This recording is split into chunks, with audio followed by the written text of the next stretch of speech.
Welcome to the reading room. And it's good to see you all here. I want to give a big shout out because Pinworm already has sent a super sticker. Thank you so much, Pinworm, for $2. Thank you so much. Um, I wanted to um, I wanted to do this room, and I don't know exactly what I'm doing. I've always maintained I don't know exactly what I'm doing, so I hope to be really honest on this one and sort of address some things that have been going through my head.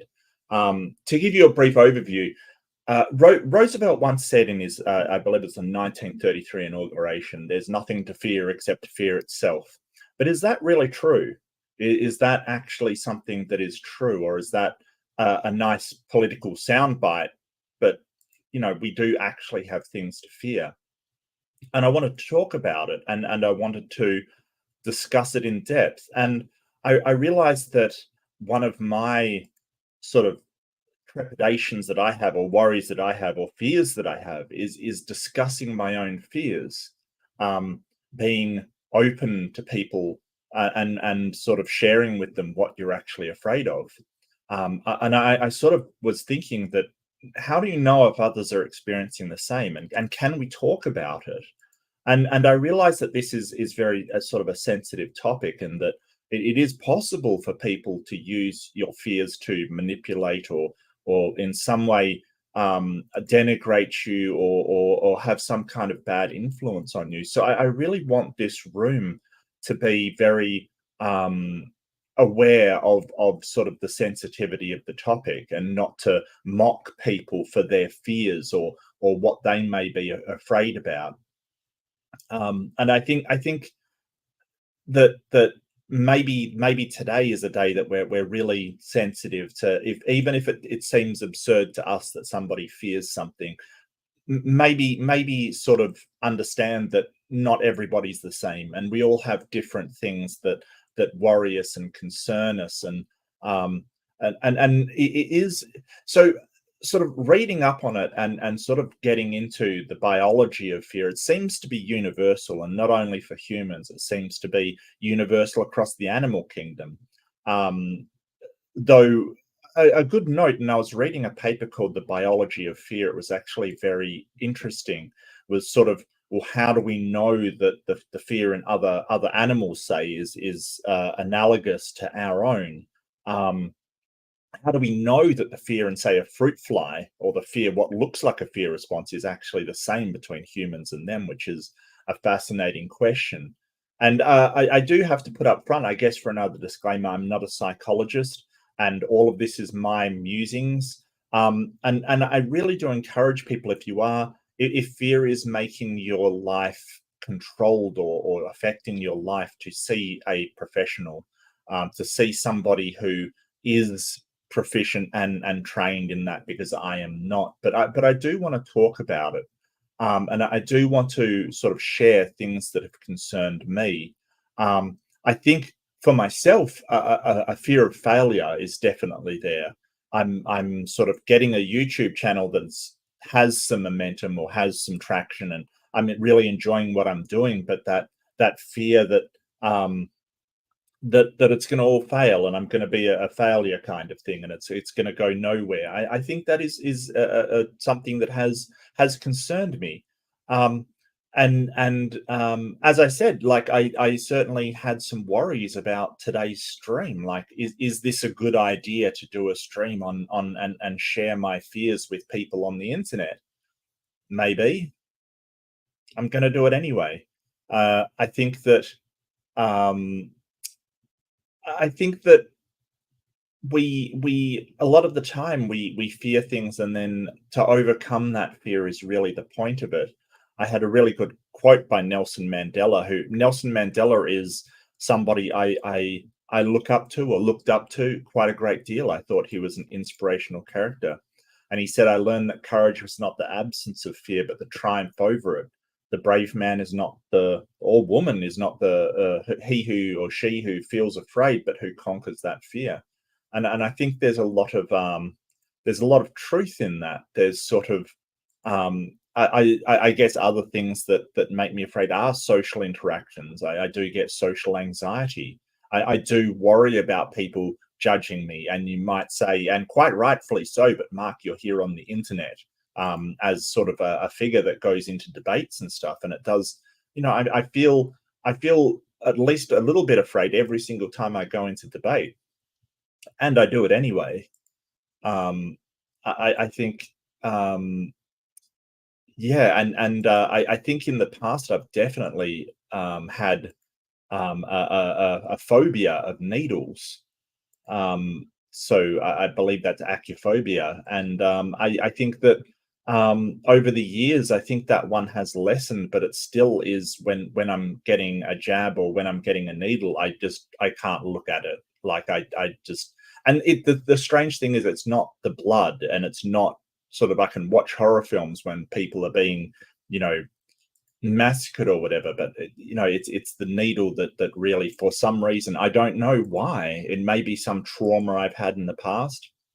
It may be something else. I don't know why. It's just I hate horror movies with needles in, but I don't care if people it doesn't worry me if people are getting, you know, horribly butchered in other ways. It doesn't worry me in the slightest. And then something comes on where someone being stabbed with a needle, and yeah, I don't like it. But it's interesting to see. Most of the fear response happens in the amygdala, which is strange because that's also sort of a pleasure center as well. And I must admit that sort of there's something great about horror movies, and it's very, very fascinating to me that I really like a good horror movie, which is kind of strange, that's appealing to me, while sort of fear obviously isn't. So it's very, very odd, and yeah. So reading through some of these papers, they sort of there's a few different structures that they sort of put this in, but it's a fascinating subject, and most of our fear is sort of, it's not the direct one. So there's definitely a direct response to stimuli of danger. This kind of overwhelmed panic feeling that can lead to a number of outcomes: the defensive outcomes, the sort of a defensive attack, sort of the fight response, the flight response, and that's sort of response to direct threat. Secondarily, there's sort of almost a Pavlovian response. We can have responses to things that we have learnt over time, and indeed animals can do this as well. So a pet that has been sort of abused might have a response, a fear response to something like a human approaching them. The paper, though, goes on to say what is fascinating in the neural circuits of humans is that we can have a fear response based upon no external stimuli at all. We can now, they don't say that's definitely the only animal that does it, but it seems to be, from the research, that humans can have that fear response based upon nothing but their own imagination, based upon nothing at all in the external world to them, which is very interesting. It may be a product of our pattern recognition behavior. It may be a product of our ability to sort of project into the future, or play out scenarios in our head. We don't know, but it seems to be that we can have this fear response as if to danger with nothing triggering at all, which is really, really strange and kind of odd. But I do want to know what everybody thinks, because the whole idea that fear is, it's not talked about a lot, and it's not sort of, we don't acknowledge it. And part of my fear is that people use what I'm afraid of against me, and at the moment I'm challenging that by putting it out there and saying, hey, there's definitely things that make me afraid, and sort of zooming out a bit. Does governments make us afraid of each other? Are they doing that? Because it seems like, to me at least, that in the United States and certain countries, there is a sort of fear of your fellow citizen, your fellow human, the other person, the person opposite you, and I'm not sure that is warranted. Oh, hold on, warranted or not?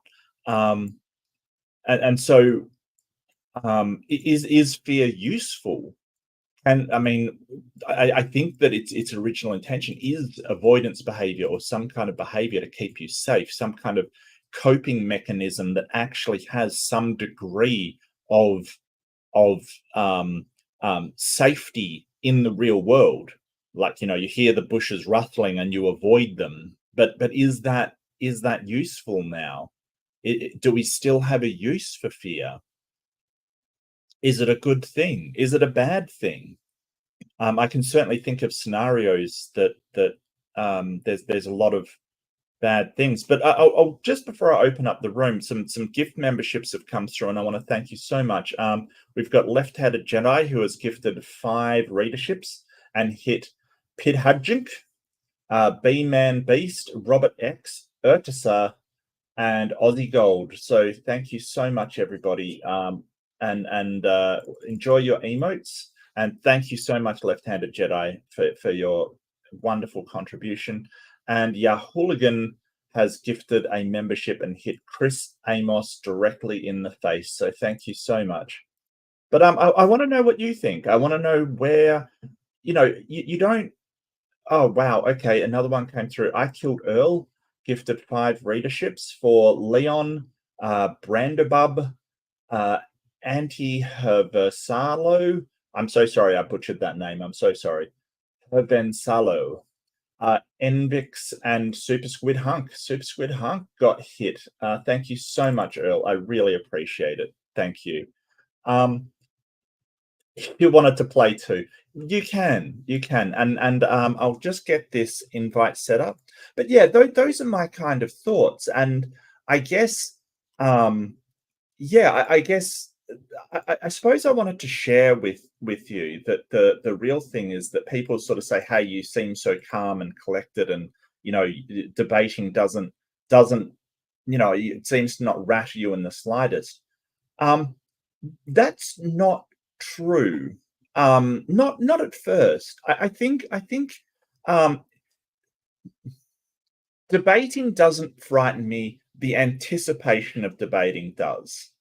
I want to say that pretty um I want to say that pretty conclusively. Like, definitely, every time I go into a debate, I at least have some amount of trepidation about it. But it is that challenge of overcoming that, to go in, to be afraid and do what you want to anyway. I suppose it may be that um, your want to engage in the behavior is greater than your fear. Or it could be that I know that a lot of athletes redefine their fear as excitement. And so that might be a change in the amygdala, sort of changing it, instead of the fear of watching a horror movie, you're excited to see it, kind of thing. But the room is open, and I do want to say, um, yeah, no, Robin has seen all of my content. Like, I know, because she left comments on everything, and I love that she's enjoying it. I really do. But everybody's welcome. This is a very sensitive topic as well, so I would like people and the mods, if people are insulting others for what they're afraid of, I really want to crack down on it. But I want to thank my mods so much as well, because they do so much for me. Robin, I Killed Earl, Nitty, all of these people are just amazing. So I want to give a big thank you as well. And of course, Bree is out there as well. Thank you, Bree. And James W. So if you've got anything to say, I can keep going through it, but I would like to hear from other people and what they think. I think that, is fear useful? It's got to be. It has to be. There's certainly dangers in our world that we sort of we can probably avoid. I think that especially as a child, that fear has to be, like crossing the road is something that sort of you're have a fear of, and I think that's warranted. I think that's useful. I think that is a good thing if you are wary of danger, and your parents teach you to be wary of the danger of cars, which are incredibly dangerous things. I think that's a good thing. I think it sort of becomes a problem when you sort of have a oh Marty, hey, how you doing? Hi. I haven't seen you for ages. It's so good to see you, darling. How are you? I'm hanging in there, man. This is a topic that's near and dear to my heart because I have to take medication for my anxiety. So Right. Yeah, so same here. I take medication for social anxiety, and you're sort of, people have said, "Oh, you don't seem anxious at all." It's like, well, it depends on the size of the crowd, really. Yeah. it's called hydroxyzine. That's why my anxiety is like Okay. cut by like almost half. I was saying in the side chat that I have that I have like the regular phobias: needles, spiders, heights, and I'm also Yeah. afraid, and this is silly, of crabs and lobsters. Like Okay. they're so gross. Mm, okay. Just gross. Um, but I've also kind of been like working on my anxiety, like my generalized anxiety, by a my medication, and b I've been, because I'm afraid of needles, but I've gotten 2 tattoos within the last 6 months. Mhm. So the anxiety medication cuts the freakouts almost to nothing. Because Right. the last tattoo I had before my the two I just got was like 10 years ago, and I would pace around the shop and like feel nauseous. And now I'm like, okay, I'll just sit down. All right, take a deep breath, and here's my thing. Go ahead and put your thing there and squeak a little when it hurts. But I used to be real bad. Like I used to be real bad. I couldn't watch like you couldn't watch anything with needles in it. If I saw something with a needle, Yeah. I had to turn my head and like no, I can't watch that. But I work with dogs, and sometimes we have dogs that are diabetics. So Mhm. I had to kind of work through it in order to be able to give dogs their medicine. I had to, Right. because Right. maybe somebody's not here. Maybe I'm by myself, and I have to get over, put a towel over a dog's head, take a deep breath, and give them their medication. So, Mhm. working through it, I don't think I'd be able to work through my anxieties and my fears without my medications, um, because it just makes everything so much more manageable now. Like, like I used to have panic attacks, like straight up panic attacks here at work, and I I haven't had a panic attack in I don't even know how long, because of my medications. It's just it's wonderful. It's almost like, oh, so this is what it's like to not be terrified all the time. This is great. Mhm. I can accomplish things now. And it definitely makes my at least my medication a lot easier to deal with.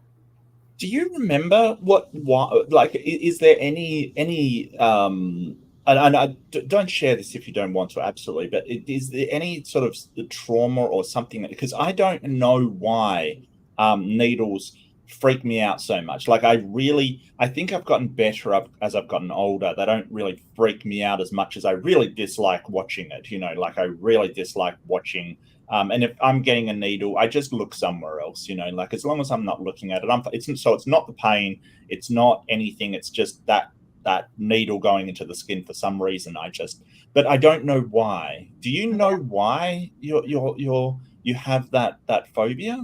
Um, I remember at the pediatrician once getting they needed to take something from my fingertip, and it was they put my finger in this kind of thing. It looked like a stapler kind of, but it had one thing Hmm. because of the needle, and it was loud and went like, and that Yeah, screaming yeah, and yeah. freaking out. I could have been more than like 6 or 7, but my phobia of crabs, according to my dad, and I must have blocked this out. One day I wasn't afraid of crabs, and then the next day I was. So I think I got nailed by somebody. He's like, you used to poke him with sticks and this and that, and he goes, and one day you were fine playing with them, and then the next day you weren't. You've been afraid of them ever since. I'll be 47 in June, so Yeah. something Well, I happened. mean, well, for a start, you don't look 47. I'll tell thank you that you. right now. But like, I should be afraid of, like, we had a joke among my family: if anybody got pinched by a crab, it would be me. Like, I was pinched on multiple occasions. They still don't worry me for some reason. I'm not 100% sure why, but yeah, that's kind of odd. And welcome, Beamsy. Do you have anything to say on the situation? Anything to add? Not really, because of the fact that I lack the fear emotion, so it's very difficult for me to actually comprehend it. You don't get afraid Okay. of anything?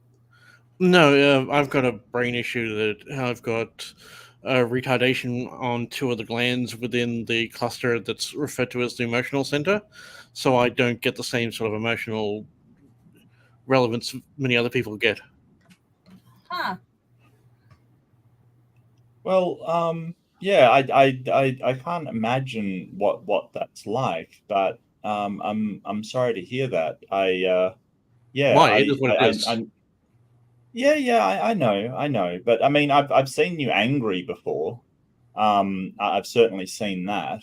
No, you haven't seen me angry. You've seen me passionate about Okay, things, but okay, you'll know when I'm angry. yeah.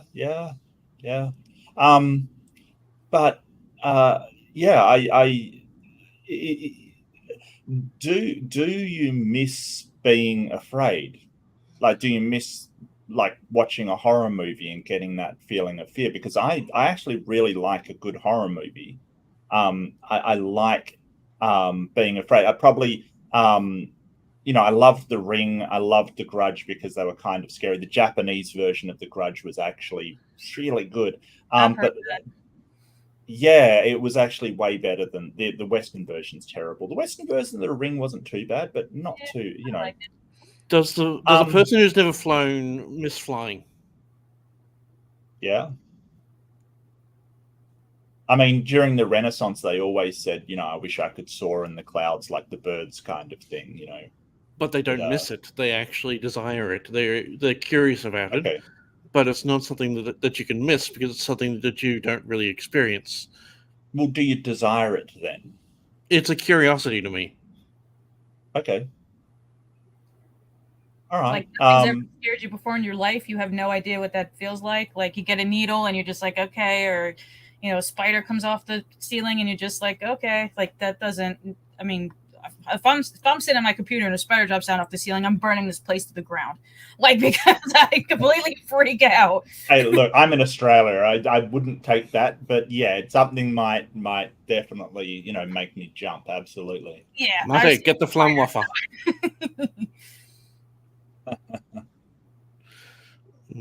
So you've got a Flamwaffer hiding in the back there. What's that? You talking to me? Yes. Yeah, Flamwaffer is just a flamethrower in German. Oh, to have a flamethrower? I wish. Yeah. I'd probably be a lot less afraid of the outside world if I had a flamethrower because nobody would fuck with me because I just burn them down. So that would probably make life a lot easier. Possibly, but I mean, I've often talked about sort of anger being a byproduct of fear. That they're both two sides of the same coin. Anger being the fight response of that fear response. I think that when you trace it back, all anger stems from, well, either fear or pain in some way, either sort of trauma or some kind of fear response. So I think that anger is just almost exactly the same thing. It's just a different coping mechanism. You're trying to get rid of the threat instead of evading it, essentially. All emotions do have a use and a need within us, otherwise we wouldn't have them.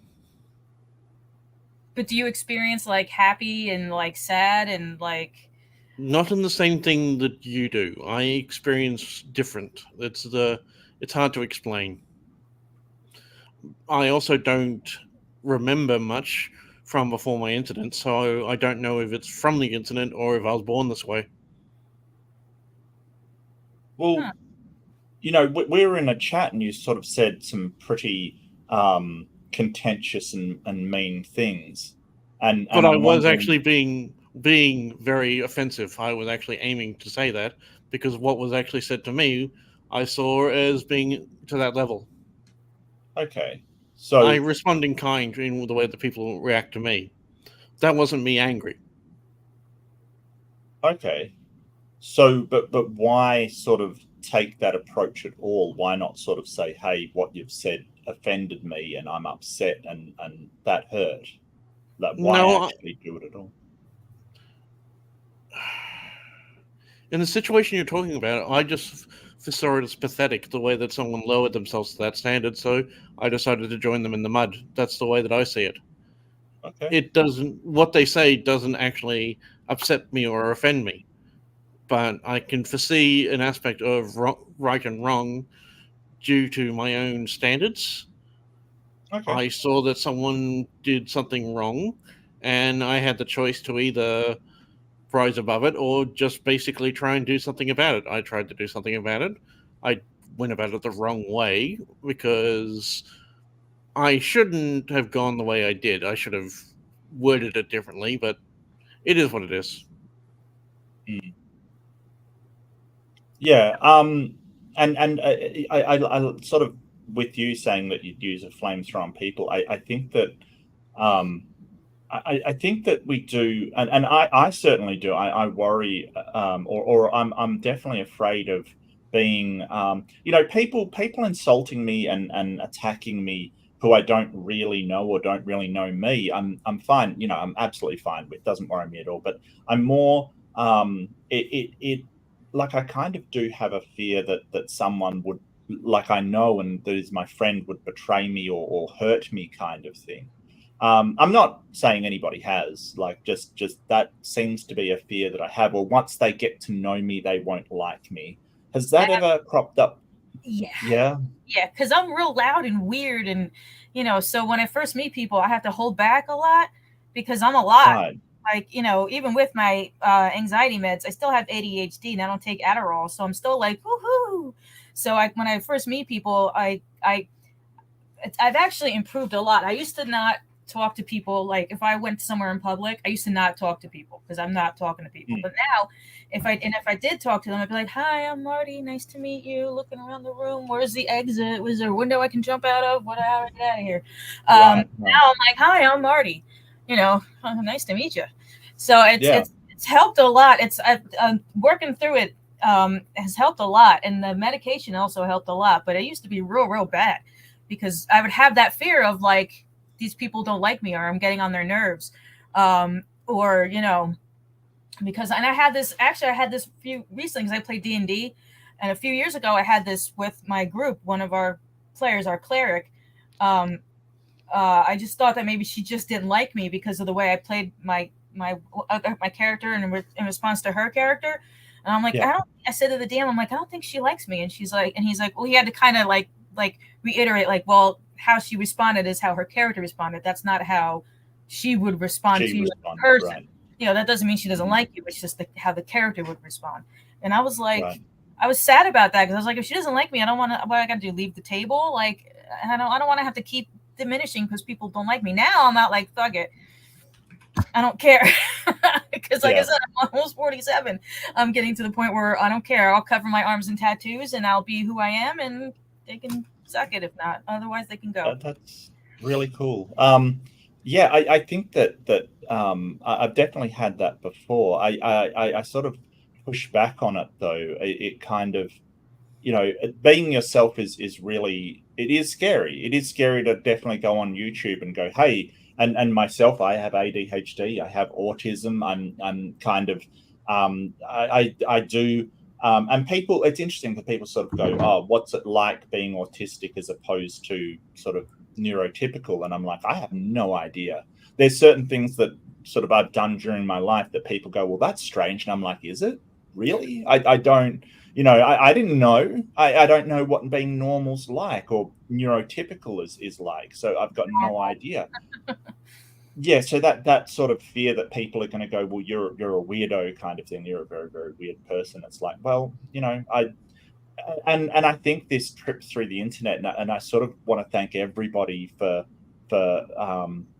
supporting and accepting, and I really appreciate it, because I really just put this channel up, and whatever, and people are receptive to it, and I'm so thankful for that, because when do you know Peter going to go for it?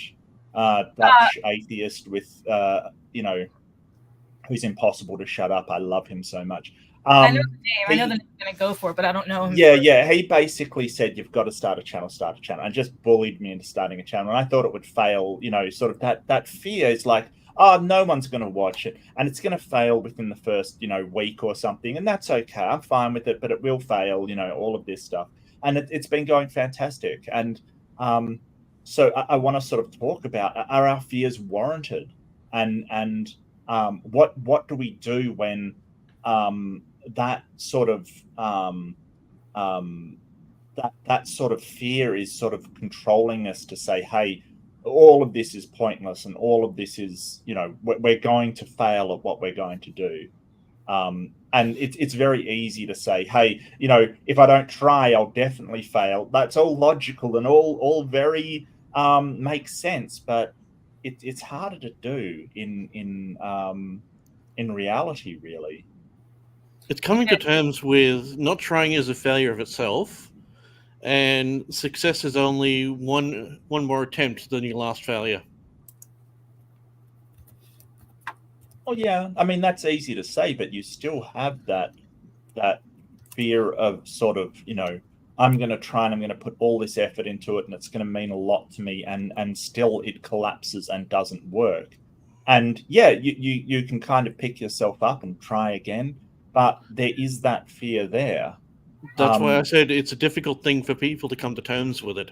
It's not something that people actually can react on a normal day-to-day instance. They always, look at any of the reviews that go out there. Everyone looks at the negative reviews. How often do you see things talking about the positive reviews? Everyone wants to see the car crash. Everyone wants to see the train crash. Everyone will slow down to watch the disaster that's just on the other side of their window. Well, I'm not sure about that. I think that's true to a certain degree. But people do like a feel-good story as well. People do like to see triumph as well. People do like to see somebody who is really down on their luck overcome the odds and succeed. I love to see those stories. I love to see somebody who, was slapped down, overcome all odds. That's why I look up to Nelson Mandela, because, I mean, what a great man. He spent 30 years in a prison and came out and rebuilt a country without taking any vengeance on the people that put him there. I mean, he had when he died, he had his bodyguard break down in tears because he was dead, and that's a guy that was actively working to kill him at one point. I'm not even joking, right? The police force of South Africa under apartheid was actively working to take these people out, and his bodyguard was bawling his eyes out at his death because he meant so much to him. That's no small thing. Yeah. That's incredible. Yeah, I think I agree with people like to see the train crash up to a point. I think if you lack empathy, I think you want to sit and watch the train crash. And I think the more empathetic a person is, the more you want to see the underdog win, or the more you want to root for the little guy, and stick it to the man. And you want to see a movie where the guy, what's that movie with Will Smith, when he's like poor and like living on the streets with his kid, and then he makes like $1 gajillion. Like, you rooted for him. You wanted to see him. You've kind of felt the struggle. Like, I've been broke before too. Good for you. Way to go. And you root for that. I think maybe empathy has a part to play in that. Well, sure, yeah, and I think that it's very odd because Pursuit of Happiness. Thank you There so you much, go. Justin. Cheers, mate. Yeah, I could not remember the name of it. You're right. So I think there's also a thing about Australian mentality. The thing that I really love is that we love the person who even tries and tries and tries and fails. There's this idea of an Aussie battler, somebody that just keeps going even though they are just failing. And I think there's something missing in America from that. Like you're a loser if you just keep trying and don't succeed. I think that there's that mentality of well, that person's just a loser and they're never going to amount to anything. Whereas I would say that person is an amazing person who, tries even though they know they're going to fail and or they suspect they're going to fail or they fear they're going to fail. They try anyway, and I think that is something noble. And I think there is something noble in somebody trying even though they keep failing, and even if they fail everything in the end. I think there's something really noble about that. I'll see if I can But find the paper that actually talked about that. But the well, aspect of the difference stems from how the actual settlers arrived in the country.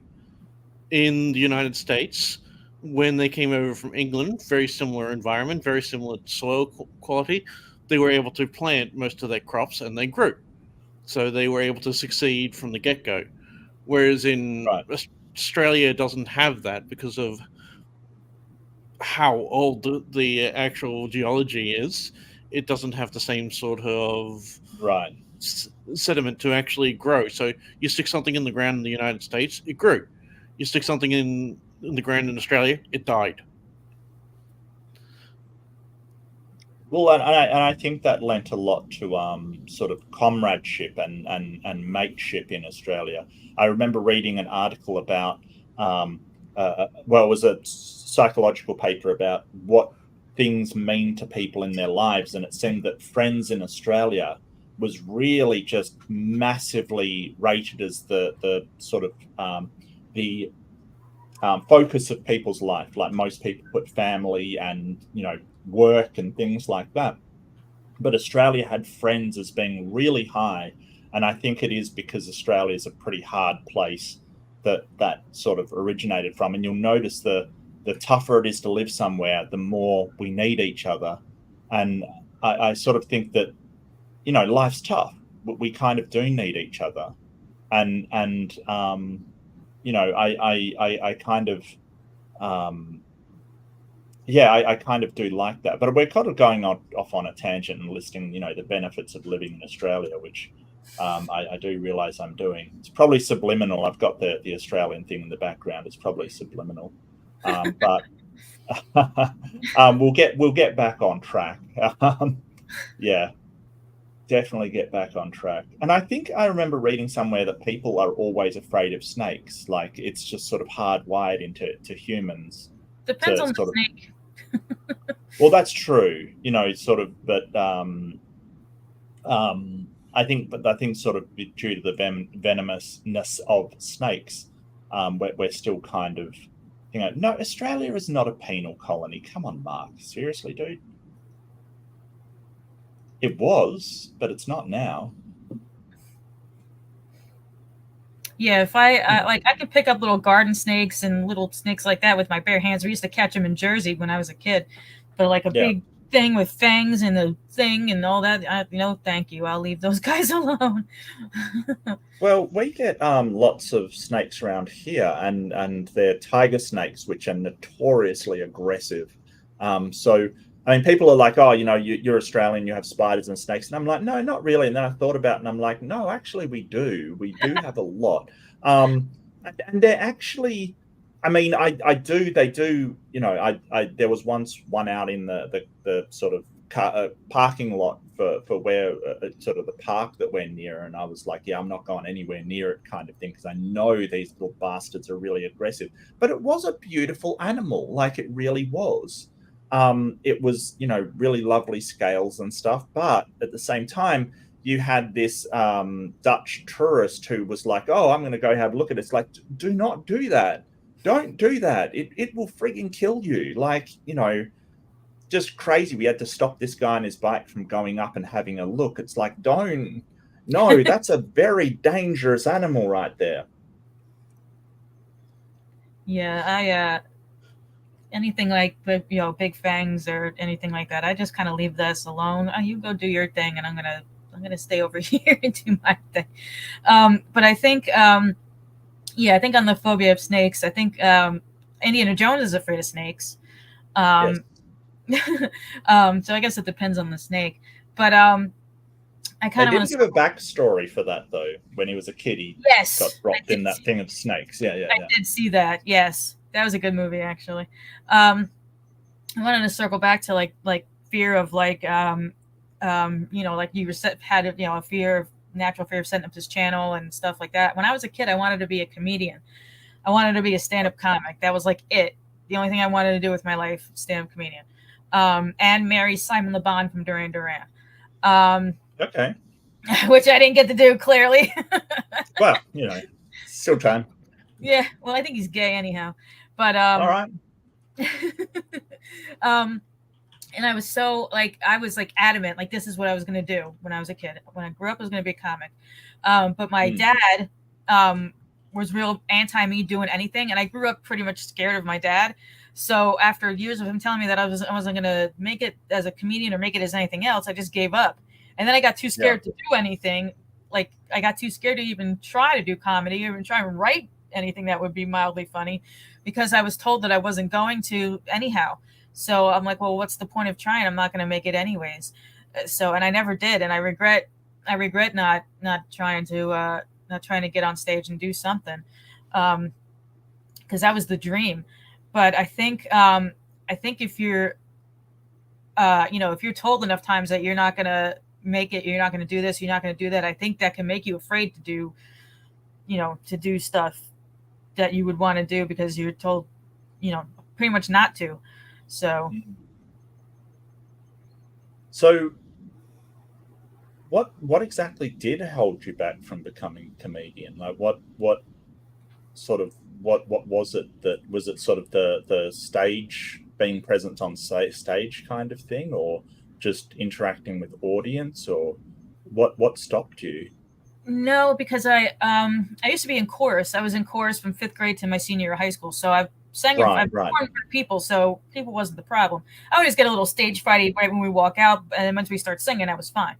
But it was the negative impact of my dad just telling me that I wasn't gonna make it. So I was afraid to try anything. I didn't come out of I'm bisexual. I didn't come out of the closet till I was 30 because I was afraid to. I was afraid of the reaction that I would get from my parents because they didn't have a great opinion of me growing up.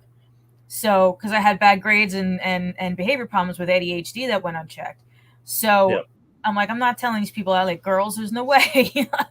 Right. No, There's already got. No. So I was afraid to do a lot, including the tattoos that I have that were so scattered because I was afraid of what they would think of me because of my experience. I had experience of them not being, not being 100% jazzed on my existence. So, it took a good minute for me to how I approach people. I worked on that, and it took a good minute for me to get the tattoos that I want. And it took a good minute for me to, I actually stopped writing poetry until recently, about a year or two ago. It took a good minute because of the trauma that I experienced by being told that I just wasn't good at anything. So, but it took a minute. It took a lot of work and a really good therapist and medication to get me to, I mean, I still have issues. I still have phobias. I still have existential dreads. I would consider being afraid to get on stage and try and be a comic, more of an existential thing rather than a phobia of spiders or needles or something. I never had existential dread of the world's going to end and the end is near and we got to start prepping. I never had that kind of fears that a lot of people do. Right. But mine were more social anxieties, talking to people or being around people that I'm I know these people don't like me, when it turns out they do like me, and then I need to not be so afraid of that. So it takes a it takes time and work, and like I said, whew, boy, God's blessed medication. Well, I kind of, I mean, I would probably disagree. I'd probably say sort of science blessed medication, but That too. yeah, yeah, yeah. I don't think God had a lot to do with it, but I do know what you mean about thinking people dislike you and stuff, and so I think sometimes I do remove myself with conversations because I think I'm irritating people when I may not be. You know, that is something that I may do that I sort of go, oh well, I've got to get out of here because I'm people might think I'm weird. Won't quite work in And this situation. This is your channel. well, yeah, I can still end the stream. That's fine. I've got no problem with that. Yeah, and if anyone's got any questions, just tag me if they do want to ask. But I kind of I totally get where you're coming from with sort of standing up in front of people and doing that. But I'm sorry to hear that your dad sort of didn't believe in you, kind of thing. I think that with me, so I think my mother more, sort of, my mother had sort of said that I would do amazing things when I was older, and I think that was a problem as well. I think that sort of led to a fear of failure kind of thing, that if I didn't do something amazing, I would be, a complete waste. And that sort of binary thinking is always bad, because, I don't need to be this great person in order to have some kind of impact on the world. And it takes a while for you to understand that. So I do appreciate the encouragement, but at the same time, there was a lot of expectation placed upon me as a child. So especially when your parents are saying, hey, you should be doing amazing in school and you're failing miserably, like that's always a problem, definitely. But yeah, I don't know. I think it's interesting that your parents would say of you, Marty, that you'd never make it. I mean, I think you're quite hilarious, to be honest with you. So, Thank you.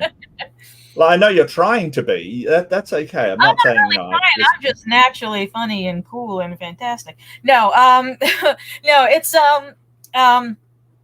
I noticed that when I used to take my Adderall, that I was a little bit funnier because it gave me time to think about a good line rather than just pulling them off the top of my head, real snap real quick. Improv kind of thing. It made me funnier because I have the mental space bar and I'll think of something really, really good and then bam. Well, my dad's from South America. And back in South America, he was an altar boy, forced to be a Catholic, and he went to school when nuns used to be able to smack kids with rulers. So he came here. He's he decided he wasn't going to push religion on me or my sister. So, and he never did. But I think the way he was raised, he had a lot of trauma in his childhood, and he visited that on me. Not so much my sister, but on me. But what looking now, and now that we're having this conversation, I'll bet he probably has a lot more of the existential dreads that he'll never talk about. Maybe he fear of hell and things like that. No, not like that. He wasn't like that. But maybe his kids, maybe that he would fail his kids, or his kids wouldn't do well if he treated them like this, or maybe he treated me a certain way to kind of get me to prepare me for the world, because maybe he was afraid that I wouldn't make it out in the world because of who I was and how I was when I was a kid. So he probably, I don't excuse my dad's behavior, but he probably had those existential kind of dread, because I'm sure parents are afraid of, just simply being a parent. I don't know if you have kids or not, but I have friends that have kids, and a good friend of mine is in the middle of a divorce, and she's afraid for what's going to happen for herself and her kids, and she doesn't know what's going to happen, and that makes her afraid. But I think if you're a parent, I think you just have a general sense of, and it can go either way. You can be afraid that your kid's not going to make it, and then prepare them to not make it, or afraid that your kid's going to do so well, and you have to tell them that they're going to do so well, and they're going to not do well, and then they're going to feel like they failed. So Yeah.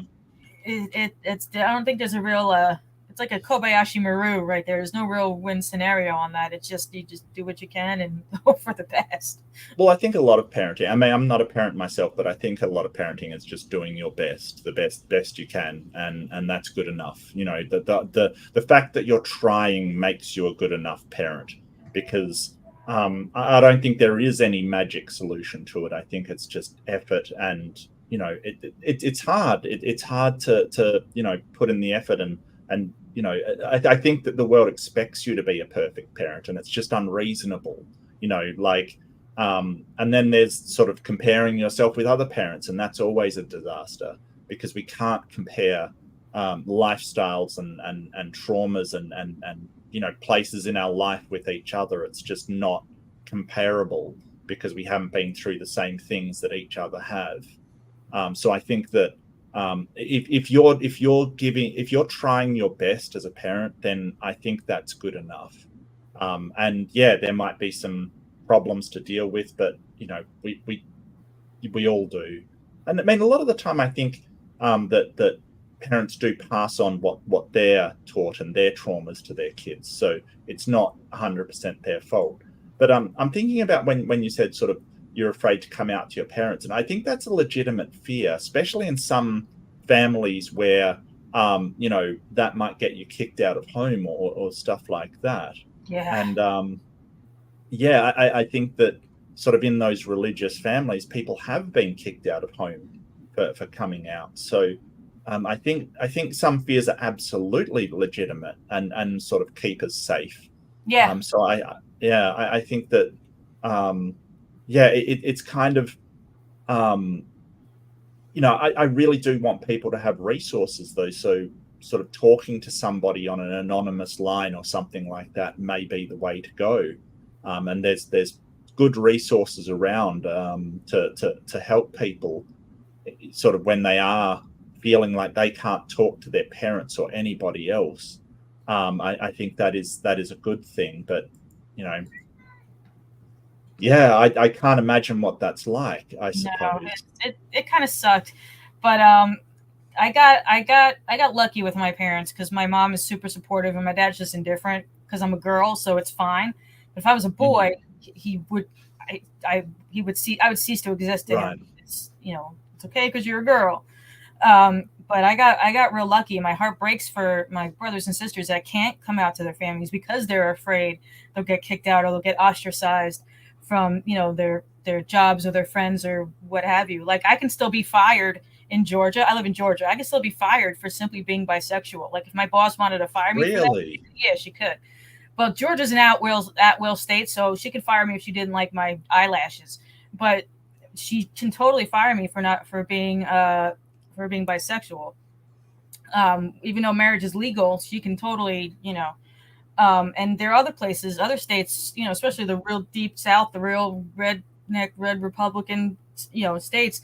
You can be fired for that. And who would want to come out and, like, when people say that, oh, it's a gay lifestyle, it's a lifestyle choice. We can get ostracized from everybody and everything we know. Who would choose that? That's just that drives me crazy. But don't screw your coworkers easy, okay? It's not really a choice either. It is It's what not. it is. It's not a choice. You just are. Like, I just am bisexual, and I just am. But yeah, coming out, because I would get in trouble. I had behavior problems and problems with my grades because of ADHD, and my parents just didn't know. Apparently, they didn't follow through on, like, doctors and all that stuff. But I had those problems, and I would get in trouble. So I was like, there's no way in hell. I was completely afraid to tell. And I didn't even come out to them. I wasn't like, hey, mom, hi, dad, I'm bisexual. I came out on MySpace, and my sister said something, and then my mom emailed me from the MySpace. So that's how I came out. But I was still afraid to even come out after my mom sent me that email. I was still afraid to tell her, like, to message her back, like, yes, I'm bisexual. It shook me to my core, because I was afraid of what she was going to say or what they were going to do and how my dad would react, and because my dad hates everybody, and I didn't I didn't know how that was going to go. But I got lucky. I got very, very lucky, and I'm thankful that I got lucky. And my heart breaks for those who can't. I'm baffled by the idea that your employer can just let you go for any reason. That seems so weird to me. Yeah, it's at will states. They can at will to work states. She can, yeah, they can fire you. It's at will. She can just decide it's a Tuesday and just fire me for it being a Tuesday, and there wouldn't be a whole lot of hell I'll be able to do about it. So, but yeah. So the government would actually be stepping in here. Like they would actually be stepping in and saying, "Hey, this is an unfair dismissal. Like you have to have a reason for firing them. You can't just fire somebody." Because the history over here, our unions are so strong. Like the unionization over here, when the unions march, it's every single union. Like they'll march together, kind of thing. When I remember when I think the metal workers union over here had a strike. It was like every single tradesman was put down tools. It was ridiculous. So, all I can say is that you should have unions. It's one of the very few things that can check corporate power, really. And corporate power does frighten me. Does the government frighten people? Do the police? I do notice that people are afraid of the police a lot of the time, or I hear that from a lot of people. I think like the fear of the police. There are good cops and bad cops. You never know who you're gonna get. Like I have an adoptive family that like adopted me, and like we're not blood family, but we call each other brothers and sisters and such. And my dad, and they're great. I don't know what I'd do without them. And my dad of that family is a cop. He's a good cop, but Joe in the day shift might be a dick. So someone when we see a cop, we're driving, we get like white knuckle shit. Check the speedometer, make sure I'm doing the speed limit, make sure I'm not tailgating the car in front of me. And then then they'll drive away. But sometimes they could be dicks and mess with you a little bit, and that just makes you terrified. They'll follow you around for a second to see where you're going to go, and then maybe if they feel like pulling you over, they will, or if they don't, they'll just drive on by. So like the fear of the police is like, at least for me, I don't want to get a ticket that I can't afford. I don't want anything to happen to my car that I wouldn't be able to afford to get it like at a impound or anything like that. I don't do anything that would do anything anyhow. But I'm mostly afraid of getting tickets because I can't really afford tickets. Like I live at the place that I work, so I can't. I know, so that's what makes me nervous about that. But I think a lot of people that are super afraid of the cops, I think the media might have something to do with that a little bit. Right. Because they're only showing bad cops, not really showing good cops. So that's kind of a weird subject. But I have to go because I have to take care of him. Yeah, no problem at all. Thank you so much for coming in, Maddie. I really appreciate it. And being so open and sort of cordial and genuine with all of the things that occur to you. It was really good to talk to you. And you're always welcome. Always, please come back. Absolutely. I get notifications when you go live, so I always put you on when you're live. So thank you for having me. I really appreciate it. Do you have a YouTube channel or something we can plug for you? I have a book. I wrote a book. You have a... Woo. Yeah, I wrote poems about my crappy ex-boyfriend. Let me put it. I'll put it here because the link. It's called "The Idea of You." It's on Amazon, but you have to search it. "The Idea of You," Marty O'Malley. I'm putting that in the. Okay. And it's on Amazon. The subtitle is "Poetic Journey from Heartbreak to Healing." So buy my book and read it and give me 5 stars. To everybody. I'll look up a link and get that sorted out. That's not a problem. See, my wife, she writes and self-published a couple of books, and it's rough. It's rough. I will get an Amazon link. Hang on a sec. I'll just drop the AU because that'll probably be helpful for people. I'm thinking about making a gaming channel, but I'm not 100% sure on that. Well, I do have a gaming channel. I started a gaming channel, which it's actually a lot of fun. It's a lot of fun. Yeah, think about it. What do Yeah, you play what do on you your play? game? I don't play anything in first person because I get really, really sick from first person games. Oh, motion sickness sucks. Yeah. I playing at the moment Elden Ring, and with Justin from the Wavelength, I'm playing Baldur's Gate 3. So we're having a playthrough of that, which Oh. is really fun. Like I'm playing a small gnome by the name of Bulging Britches, who's a wizard. It's a lot of fun, like a lot of fun. And speaking of which, hello, sir. Yeah, I know Hello. you. I know you. I've seen you before. Yeah. Mark summoned me. He said my name. I had to come. That's how that works. I How's thought you were everybody just going to doing? try Never to go have to the to bulging take britches. Bulging Britches, yeah. I Best gotta name get out ever. here and take care of my cats, but then I'll Yeah, still, yeah, I'll no still problem. be on. No, you're good. I'll still be on and listen, and I just gotta take care of them because they need to eat. Because if they don't eat right now, I'm a terrible mommy, and I'll hear about it for 10 minutes. So That's fair. Awesome, mate. Thanks so much. You take Thank care, you and for I'll having talk to you soon. yeah. Absolutely. See you later, guys. Bye. Hey, Justin, how are you doing today? My Oh, I'm partner all in right. crime. How are you? My partner in crime. Yes, sir. I was watching the stream, and as you know, I was at work, so I was just like, watching the clock. It was like the longest 3 minutes. Right when Mary was like, "I gotta Sorry. go," I was like, I'm "Oh, I sorry. don't even." I want to make it consistent when I start, so people know, nothing it's fine. personal. Yeah, yeah. Oh no, yeah, no, nothing's saying about that. I'm just saying you had Mary. I'd never met Mary, never seen Mary before. And I was just like, "Oh, look at her. She's fantastic. I'd like to say hi to her." It's like watching the clock go down for the last 3 minutes of my work shift, and I'm just like, "Oh, just." And then she said she was gonna go. I was like, "No, let me say hi at least." But anyways, all good. Yeah, she was cool. Mhm. Yeah. So on the subject of fear, do you think fear is useful? Do you think It's necessary. it's necessary? It's necessary. I don't think if we didn't have fear, I don't think the human race would have survived. It's evolutionary. Deep down, I mean, it has to be. It's why I say that all emotions have a use. Yeah. I'm not sure that's true. I don't think shame has any use whatsoever. So someone who walks outside with nothing on in front of children should not feel shame? No. I think they should feel shame because that's upsetting children. So when we talk about shame, as opposed to guilt, what we're talking about is the Societal internalized. expectations placed on people. It's Let me finish. Let me finish. It's the internalization of guilt. That is what shame is in a psychological sense. So when you feel guilty about what you've done, that's one thing. When you say, "Hey, I shouldn't have done that.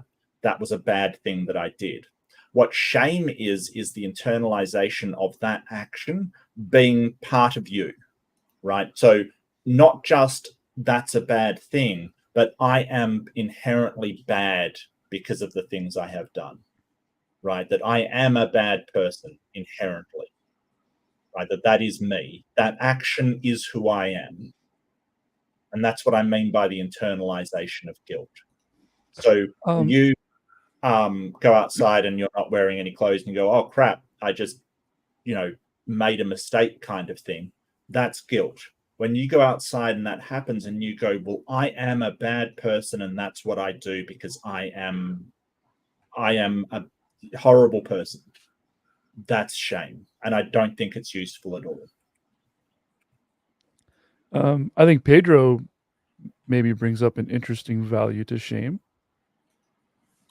I wonder what you would think of that. I don't know if you see his comment there, but he says bullies should feel shame. I don't think they should. I don't think they Okay. should.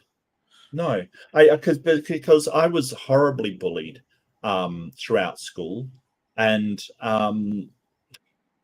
the thing was, as I got a bit older and got very angry about the way I'd been treated, I kind of turned into a bit of a bully. Like, so any perceived sort of disrespect or insult to me because I had been bullied, I would respond with extreme anger, which would be sort of bullying somebody else for maybe something they didn't intend to say, because all of that's perception. But that doesn't mean I should be ashamed. That's not who I am, right? If you look at it from my point of view, I was defending myself against perceived threats because I had been abused, because I had been horrifically traumatized by what had happened to me. I saw any sort of even perceived negative statement as an attack on me, and I defended myself. But that defense was bullying others. So I don't think that's the case. And, I guess as I sort of, that only lasted maybe some months or so. It wasn't a long time until I realized, hey, that's really wrong. And I had to do something to address that anger that came. And upon learning about my anger, I realized that it is the fear of being tormented and made to feel like crap that is causing me to react in that way. So I had to do a bit of soul searching for that. Could shame be an emotion or a response that could trigger someone to change, perhaps, a point of view or even their attitude, though? No, and that's what we find when we sort of study shame, because generally the person that internalizes that will go, well, that's who I am, so that's what I do. That's what is to be expected from me. So I think that guilt is a very, very useful emotion. It stops us from transgressing those societal norms that we're talking about and those accepted behaviors. But I think that shame, when you internalize that's who you are, there's a level of acceptance of that behavior. Like, that's what people should expect from me. So I think that shame isn't useful in the slightest, because all it does is reinforce that that's the behavior that you do. It's kind of going, well, if you steal someone's like, oh, well, you stole from me. Well, I'm a criminal. What do you expect? That kind of thing is what shame leads to. It's kind of that, well, I'm trash, so what do you want from me kind of thing. That's what I do. And you see that a lot with people that have internalized their mistakes and their errors. They will just go, they'll just sit there and go, well, suck it up kind of thing. It seems like a blurry line between guilt and shame. It's kind of hard. Yeah, absolutely. But I think there is a designator there, and that is the internalization of it. I think that you should feel bad if you have done things wrong. Don't get me wrong. Like, if you've bullied somebody, you should say, hey, I feel guilty about that. That is something that I should not have done. But I don't think sort of saying, hey, well, I'm a piece of crap is going to help you. I think that that's incredibly detrimental to you. And, I think sort of psychologists agree that is not a good way to overcome whatever behavior it is that you're doing that is affecting your life. It's not good. Right. A better way of putting it, though, if you've actually saw the quote that I put on from Self-Conscious Emotions, where self meets emotion, that actually more defines shame as long-term guilt. Guilt is something that you feel in the instance and in the short term, and shame is what guilt becomes if it goes long-term, and it's set by morals and social standards. I think so. I think it's that internalization of it that makes shame. No, it's, again, you're taking it one step further. It's not the internalization. It's more of the duration of it, because you can feel guilt over a long term, and that is shame. But it's when you actually stigma it, and when it becomes a stigmata, that's when it actually becomes a problem. I think we get to a point here where we end up just discussing or debating the definition of shame, and trying to outline what is it that what definition of it can all three of us agree on. Of which, sorry.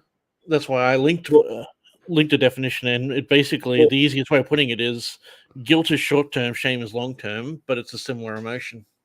I would have Wait, felt wait. it was the other way around. Honestly, What's that?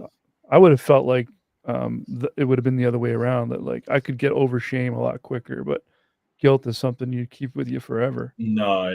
But I think what you're describing is chronic shame, Beamsy, like long-term stuff.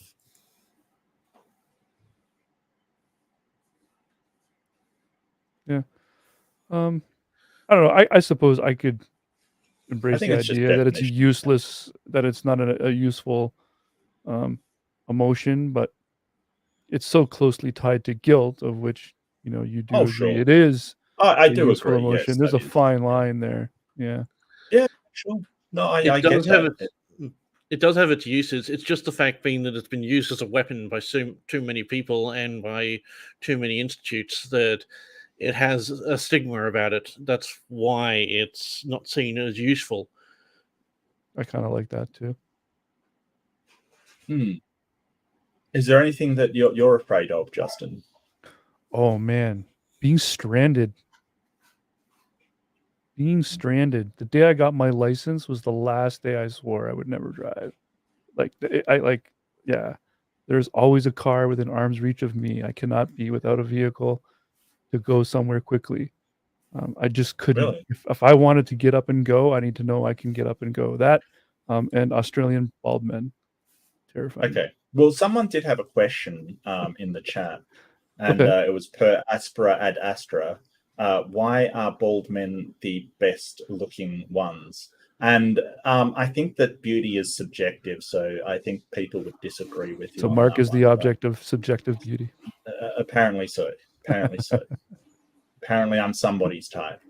Definitely Lynn's type. That's fine. I do have a new emoji as well that I added, by the way, everybody.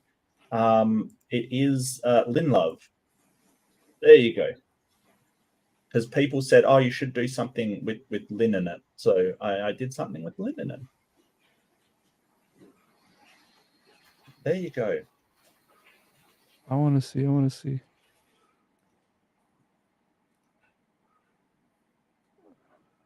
Yeah, I bonked someone earlier. That was fun. Oh, what was that, Envy? It was a tea cozy. It was a tea cozy. Was that your head it was on? Yes. Amazing. And how much fear did you have before you decided to show that? None. None. Okay. But you took it down so quick. Was there shame there?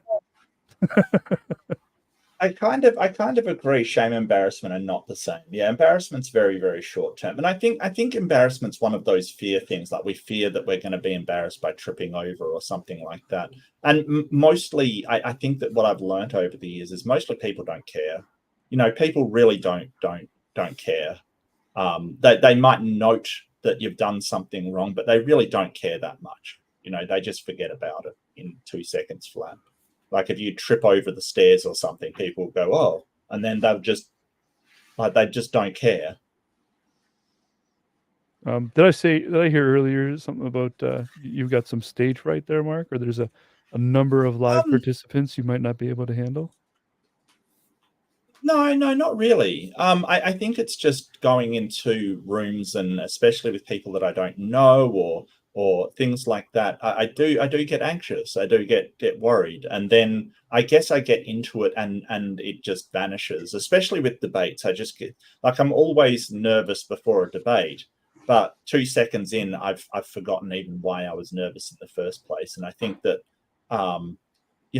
there's a few things that make me anxious or scare me, and I do anyway. I think I've got a long history of doing that. I think that working in sort of the areas that I've worked in where I have to call somebody, and I know they're going to put me on blast, right? It's absolutely certain. They're like, when I started working at this company, my first call was to a guy who's basically they gave his information, or they gave access to his account and his password out to the wrong person. They'd sent an email to the wrong person with his password in it. So as a security risk, you've got to call them up and say, hey, we've got to change your password because we don't know who's got it, right? It went to the wrong email address. So calling them up, he just goes, when is my internet going to be fixed? And this was my very first call ever, right? This is sort of going into the company for the very first time. And I'm like, oh, what internet problem? And looked up the system of the notes, and there is like a massive case there that's just his internet's down, hasn't been fixed for days kind of thing. And I went, oh, crap. And then at some point during this conversation, you've got to tell the man, because I'm looking through the notes and going, oh, yeah, they sent a workman this day. They couldn't find the problem here. Yeah, I'm going through it all. And then you realize I've got to tell him his security's been breached and we have to change his password at some point in this conversation. Yeah, I just think sort of a decent way of actually relating what the best way to say what guilt and shame is. Guilt is a regret of your actions. Shame is a regret of yourself. Yeah. Normally for the same that thing. was kind of what Mark said. Yeah. I would agree. Yeah. I think that would be the best way to word it that makes sense. But could you imagine if your internet's down for days and days and days and you're so mad about it, and then somebody tells you, hey, we've also sent your password to somebody we don't know? Yeah, I would probably be just cancel the account. That'll be the easiest thing we could do right now. Yeah. But sort of that worry and sort of, you will call up people that are going to absolutely lose the plot kind of thing. So there's a lot of fear in there, but you do it anyway because that's what your job is. That's what you have to do. Well, you don't have to do it. You can always quit, but it's sort of you've got to sort of. It's part of the job description. It's expected that you'll be put on lines with people that'll put you on blast. So the real game is, can you keep your calm? Can you make them calm? Right. And can you get them to spend more money after that? But you are given tools like de-escalation tools and things to cope with that. So ways we can cope with that kind of hostility. And it's important to remember that they're afraid as well. That's the key, right? You know that they're scared of their internet not coming back. Because when you think about it, when you're angry that your internet is down, it's more to do with all of the things you can't do, right? You have to go to you have to do this banking. You have to, get online for your work. You have to, you want to watch things on, and that fear that your internet's coming back. So understanding that is really key to me anyway. That's my opinion. Hi, Reid. How are you doing? Welcome. I'm all right. So yeah.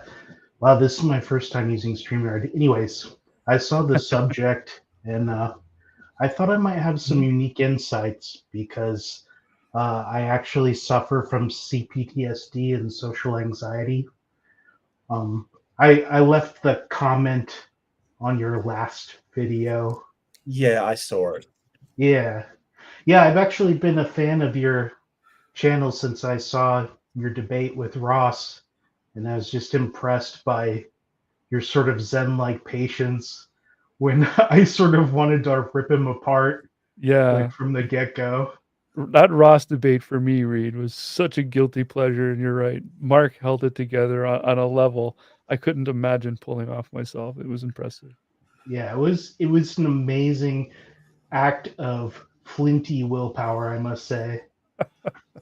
It was rough. I won't lie. It was rough, but yeah, I think that his entire thing was to throw people off balance. So there's sort of a victory in just taking it and not letting him have his way, which was great. It turned out fantastic. I think that, but yeah, it's great to hear from you, and I really want to talk to you about fear and how it thinks. And I'm sorry to hear that. I've looked up at sort of a post-traumatic stress, and I'm really sorry to hear that. That's must be very, very hard.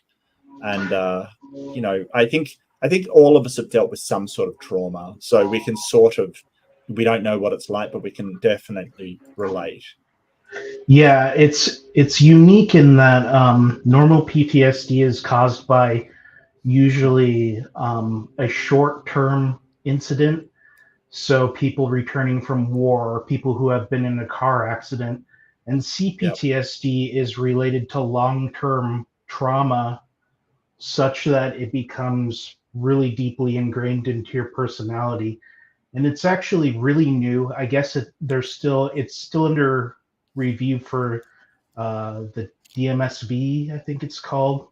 But Really anyways, I good. was diagnosed with it probably like 4 years ago.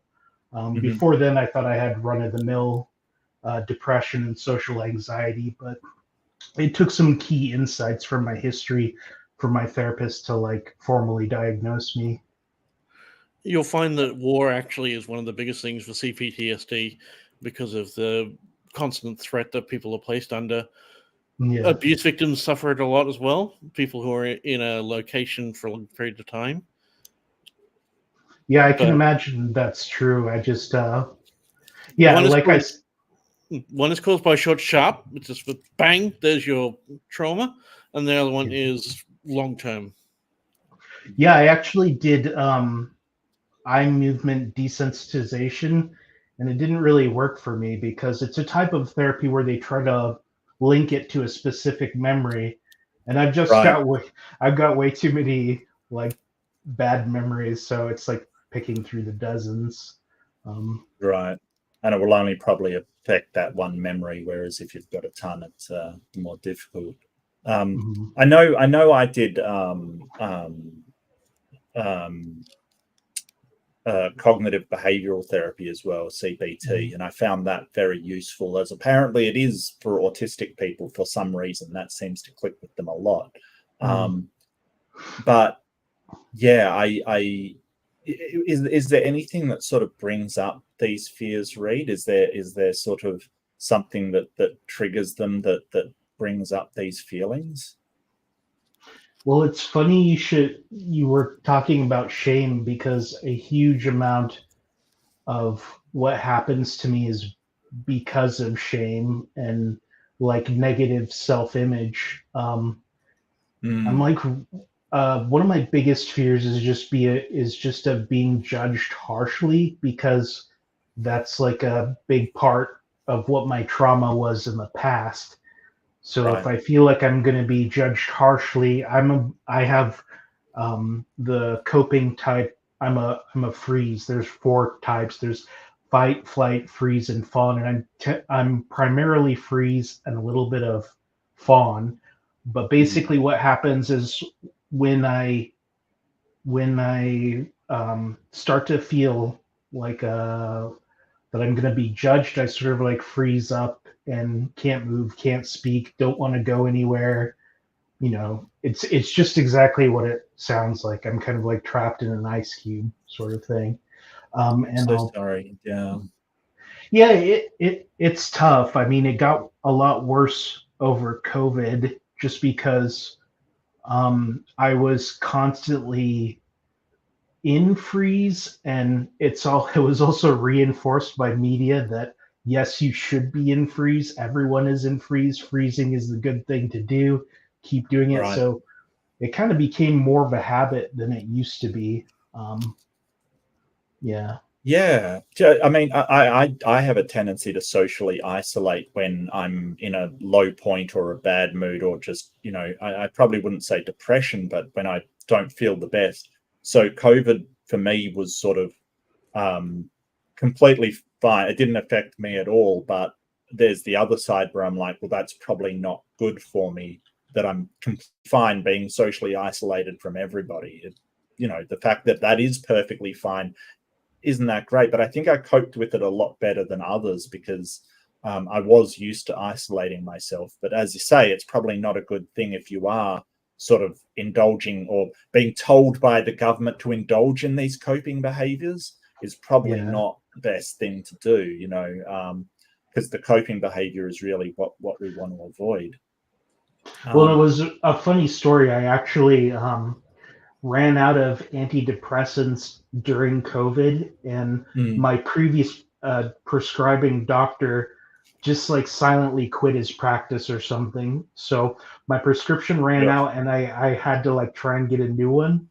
But because all Yeah. the doctors were busy with COVID, it was impossible to get in for like an initial examination. So I just spent most of COVID without my anti-anxiety medication. Oh So no. Yeah, yeah, that's uh, rough. yeah, it's the medicine, the way they practice medicine in the United States.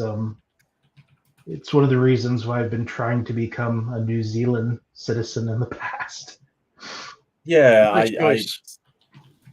I have great exception to the way they do medicine in the US. I don't understand it at all, except Yeah. that big pharma wants to make as much money as possible at the expense of people that are unwell, which seems horrifying. Yeah. It's actually a larger problem than just that. Well, yeah, but I think like that's a whole can of worms in itself. Yeah, Like, that's another show. No, I gotcha. yeah, Yeah. yeah. I actually I spent part of my my study abroad years in New Zealand, and I went back there shortly before COVID, and then came back once my short-term visa lapsed. And by the time I was ready to go back and start looking for jobs again, everything had closed down. And they're like, yeah, we might open New Zealand back up in like 5 years or so. And that was like it turns out that was a pretty pessimistic estimate. But even so, like it tore me apart. Mm-hmm.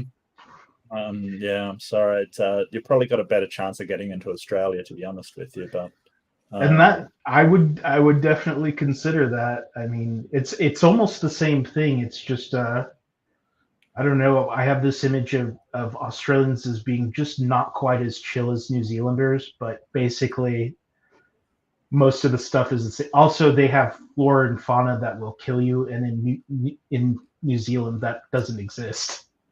Right. Yeah. The worst you're going to get is a kiwi bird. Yeah, that's what But that cracks is- me up. It's the apex predator. They during World War II they put it on all their tanks. It's like, yeah, that's going to Yeah. strike fear in their hearts. Oh yeah, and the kiwi bird is funny because the egg is so big that it has to like rearrange its bone structure to lay the egg. Like it's so weird. It's such a non-threatening animal. It's actually hilarious. Yeah. Yeah.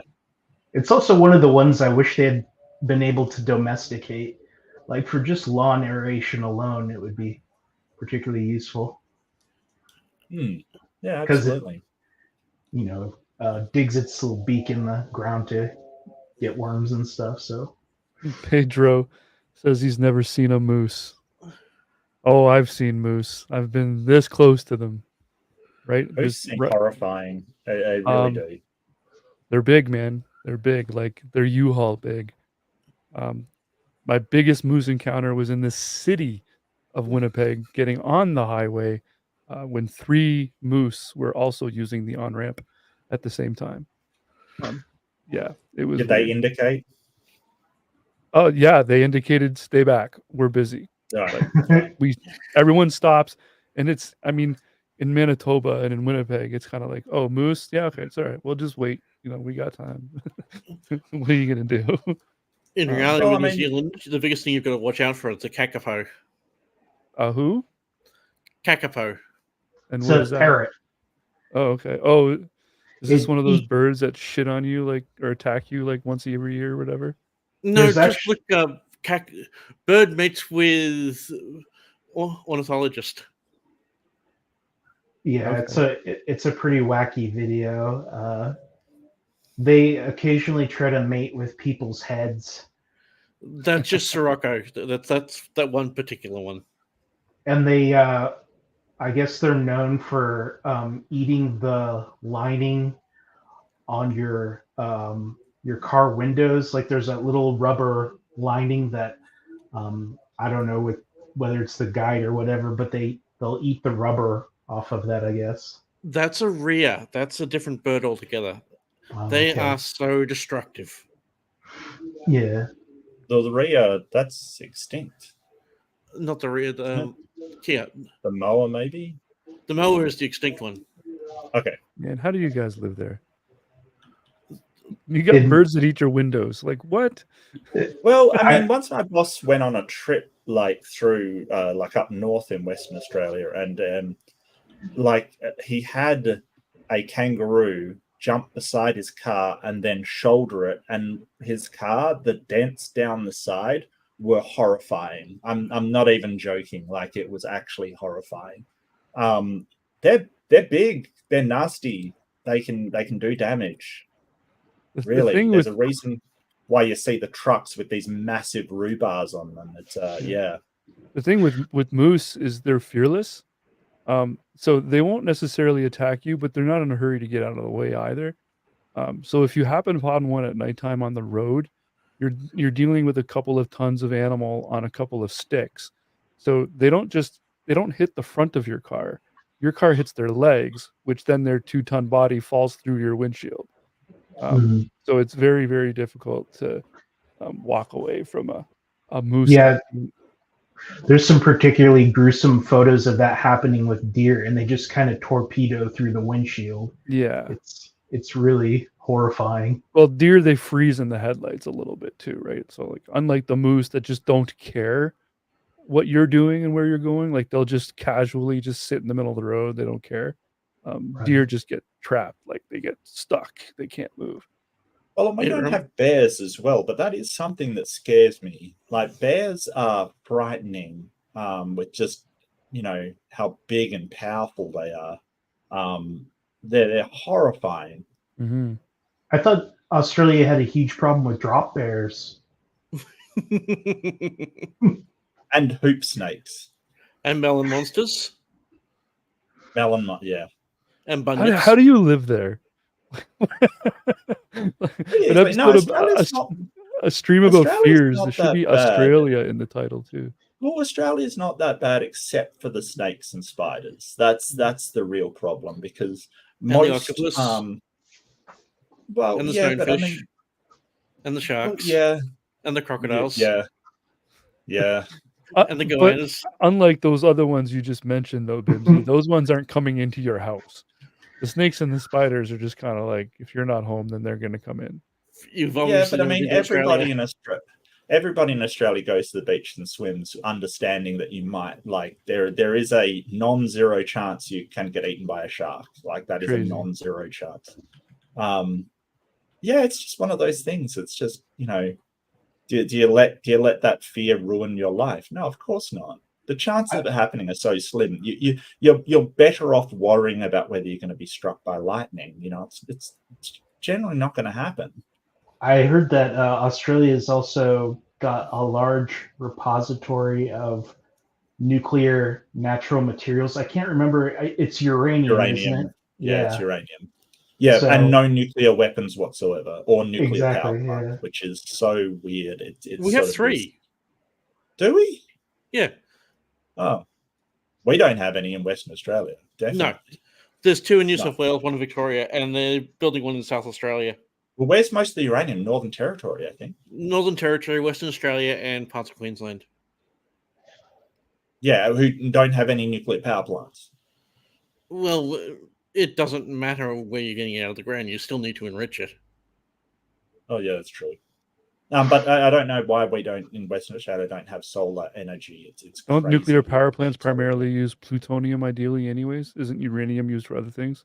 It really depends on what sort of reactor you're running. Okay, well, that's the limit of my knowledge. Yeah, I was. Oh, we export most of it to other countries to use for their nuclear weapons. So. Yeah, I took environmental science in college, and I was really, really pro nuclear power for a long time until the Fukushima event happened in Japan, and then I'm still pretty much pro nuclear, but that did make me pause. Sure. But I think Fukushima was a bit of a because that was a tsunami, I believe, that caused that to happen, like tsunami and earthquake, which depending on where you're putting the power plant, I don't think that that's generally something you have to worry about. Like it's just if you put it in an area with low tectonic activity, not on the coast, I think you should be pretty well fine. Yeah, I With think that's Fukushima, what happened with that one is the earthquake was fairly close, so Yeah. it damaged the plant itself. The plant was actually being run down because it was near the end of its life cycle, so it wasn't being maintained, and it was a fourth generation reactor and a tsunami. It was multiple things that just went wrong for it. Yeah, but that's kind of like what I worry about, is because they say, you know, for all of these nuclear disasters, it's like this had to go wrong and this had to go wrong and this had to go wrong. But it seems like that happens more often than not. Like if you leave it up to human error, it seems like it's kind of inevitable. Fukushima is the only one that you cannot put down to an error of operator. It was just bad luck. But Yeah. every other nuclear incident that ever happened was operator error. Yeah.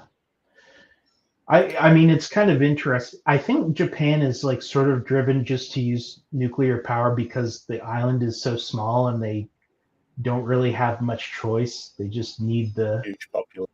Yeah. and then, but yeah, you're essentially building it on the world's earthquake. So it's kind of, I Oh don't yeah, know. absolutely. I mean, Tokyo's kind of called the city waiting to die because it's on like 3 major fault lines kind of thing. It's just ridiculous. Yeah, they say kind of the same thing about New Zealand and other places in Oceania because you have that whole ring of fire effect that they're like, oh, anytime now it could all just go up in a volcanic disaster. I think that's not true for Australia, though. Australia is not volcanically active at all. Yeah. Oh, It yeah, and especially is, where I but am, Western Australia, it is solidly in the middle of a continental plate. Like it really is, and we barely get earthquakes. I can't remember the last time we even had a tremor. Nothing happens here like volcanically at all. there are some actual volcanic activity within Australia. It's just not the same as what you would experience in places like Indonesia, Japan, the northern part of New Zealand, along the west coast of the United States. Mhm. Yeah, I actually live on the Um, west coast of the United States, and I was born shortly after Mount St. Helens erupted. Is that a well-known international thing? Do people know about St. Helens? Yeah. Mount St. Helens, yeah.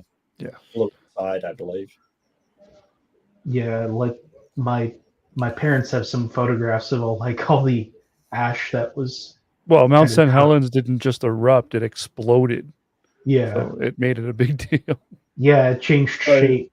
It's if ever you're getting sort of worried about that, don't forget that a Taylor Swift concert in Seattle hit 0.3 on the Richter scale. Good grief! I'm not even joking. They registered I it. believe it. Yeah, I did 0.3. an event once on like the 30th floor of a building in downtown Montreal, and I had the whole room jumping. And at one point, I was like, "Yeah, we better stop this jumping because you could feel the floor Can I flexing slap underneath what, you." please? you heard it here first. Mark Reid calls Taylor Swift a natural disaster. Yeah, but no, You I've just never pissed said off it. a lot of Swifties, bro. No, They're coming for you. look, I love Taylor Swift. I think she's Mark just awesome. got So himself canceled. Oh well. Yeah, I'm no, just you playing. get out. No, it's just amazing. Like everybody stamping actually caused a literal tremor, basically, which is fantastic. It's insane. But yeah, what We're, did you say, Beamsy? I didn't quite catch that, mate. Can I slap what, please? Slap what? In the chat, he said that the submarines, the Los Angeles class submarines they're buying, have nuclear weapons. Yeah, they don't. They don't. No, it's We have an anti-nuclear weapon sort of law over here. We don't have any at all. I believe no, it's just I think it's the same for New Zealand. Like they don't even allow them to come into port. So far We as I do know. allow them in port. We do definitely allow them in port, but we do not have any nuclear weapons and will not allow any. They're only allowed in 4 ports within Australia. Nowhere else can you actually land any nuclear-powered vessel. Well, I know one's Fremantle because that's Yes. in my city. Basically, it's the same city as Perth, essentially. Kangaroo Island is the other one. I forgot Oh, the yeah, one yeah, in yeah, South yeah. Australia and the Northern Territory. The Darwin's, not Darwin's, the one around the corner. They are the only places that actually have the facilities to clean up if anything goes wrong. Yeah, I think that any government of Australia's that got nuclear weapons would be the government like for about 2 seconds longer, and then would not be the government anymore. If you wish to be pedantic, Australia does actually possess some nuclear warheads. Where? At What Woomera. about that statement makes it pedantic? Do they own them but off the continent, or like? What No, does it mean? they're buried at Woomera. Oh, come on, they're English. Get the fuck out of here, Beansy. Well, he to be fair, he said if you want to get pedantic. So Yeah, we knew going in it was going to be a So- stretch, but England used Australia as a test site for nuclear weapons at one point. So they did testing on nuclear weapons, which is one of the reasons that Australia is so anti-nuclear weapons, because they used some soldiers and some natives as kind of test material, which is horrifying. Read some of the reports. It's disgusting what they did. Yeah, it's horrible. It's really horrible. So no nuclear weapons for Australia, and the population is vehemently opposed to them. speaking of weapons of mass destruction, hey Jimmy. Oh yeah. Hey, good evening. Yeah, absolutely. Good evening. Good evening. How you doing, Tux? I'm doing well. How are you, Mark? Yeah, BC I'm Beamsy. fantastic. I don't know if I know Reid. Do I know Reid? No, I'm brand it's new. First time on. Yeah, You're brand yeah. new. Okay. He's shiny. He's not injured or Justin. damaged yet. Justin and I were very intimate last night on a live stream together. Yep. You can't There say was- that kind of stuff having that radio voice. It's just No, you can't avoid that kind of stuff. Being on a stream with that kind of voice. That's funny. Thank you. Thank you. It was a good time last night. I just, I wanted to do it again last night, but I saw Reid was on and he had an open room and I changed my mind. Kind of. oh no, Yeah, it's but his. today Not, Yeah, no, he just calls me Reid occasionally. It's fine. It's gonna come. I mean, Mark. confusing to me. Mark. Reid. Yeah, it's gonna come Just confusing if you teasing. call me Reid. Beast of the Mark. Mark. What is it? Beast of the Mark? Beast of the Mark. Yeah. Just the So gaming channel, yeah. yeah, and today we're kind of discussing fear and what it is and what we're afraid of, and should we be afraid of things? Is it useful? Is it not useful? If you have any thoughts, please do comment. I just want to contribute to the moose comments that that is scary. Yes. It's watching footage of meese No, get it's smooth. annihilated by moose getting annihilated by vehicles is pretty. Ugh. it's almost scary. a good example of an animal that people should be more scared of than they are. It's kind the of like It's the nighttime driving. So like in the daytime, all you got to do is just put your car in park and like waiting for a drawbridge to go down. Just wait till the moose is bored and leaves. They're not necessarily inherently violent unless they feel threatened, right? You can literally just park and just wait. They're not going to do nothing. It's the nighttime when you don't see them and you're doing 80 kilometers an hour on a back road that's when they're just there. Mhm. it reminds me of the stories they tell about Yellowstone, how the most dangerous animal in Yellowstone, I think, is the buffalo, because they have bears and all sorts of things in Yellowstone, but people don't get close to those.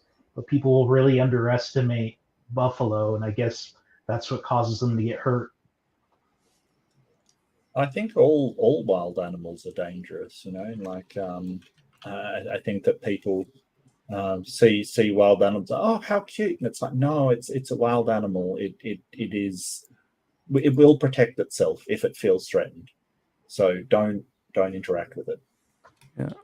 Our cities right now have a I wouldn't maybe I wouldn't say an issue, but we have an elevated amount of wild dog sightings in town, in the cities, Wow. which is very interesting. Like you'll see wolves just like casually walking down the road and coyotes just chilling, looking So not around. just strays we're talking about. No, these are wild wild pack dogs that are just like Wow. just walking around the neighborhood streets looking for your pet cat.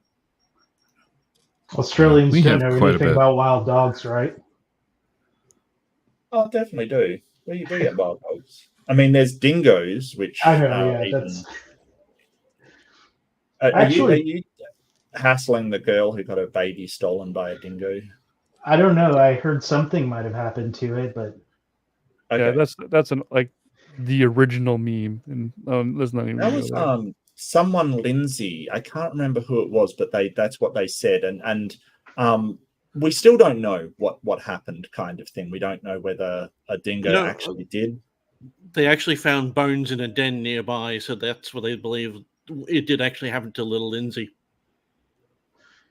yeah, I think that was one of those things that they discovered later after like the hysteria had popped up, because like didn't they just find like her blankets with like blood on them, so like nobody knew, but they all like in all those cases it seems like you're going to suspect the parents first before anyone else, just because statistics being statistics, like that's who's most commonly at fault, I guess. Yeah, it was back in 1982. There was no evidence of what happened, and they actually put the mother in jail for 2 years because there was no evidence. And I think it was the early 2000s they actually found human infant bones in a den nearby. Well, I think the new visitors into our cities and populated areas for the wild dogs here have a lot to do with the pandemic, right? The amount of lockdowns really let wildlife feel like they could take back their original domains. Also around here, a lot of people have their own chickens now. Mhm. Like a lot of people just with their own chickens in their yard, which I think would probably draw out a wild dog into the city every once in a while. Right. Yeah. Justin, I thought you had chickens because you were telling us last night about how you were checking the chicken. No. My fear is my fear is being called I get out on for a live smoking stream and chickens all on a I can live talk stream. about is porn. Yeah. I don't know why. Right. I don't think that'll happen on this one. We just have to give Beamsy the bonk stick every now and again. I think is what's going to happen. Given we have two Australians, I do kind of want to ask a more pressing question. How do you guys really feel about Crocodile Dundee? It's all right. I mean, I don't. Yeah. I mean, I'm not. I enjoyed the first one. Paul Hogan. I think I enjoyed the second one. I did not see the third one, best of my knowledge. It was okay. The one where they're in Australia is actually pretty good, I thought. Wasn't as big. Yeah, that was the second one where they went back to Australia. They went in Australia. And to be honest with you, I was a bigger fan of a guy called Ernie Dingo in it, who was an Aboriginal guy. He was like the guy pretending he was going to eat them and stuff. He's actually a hilarious. Needs garlic.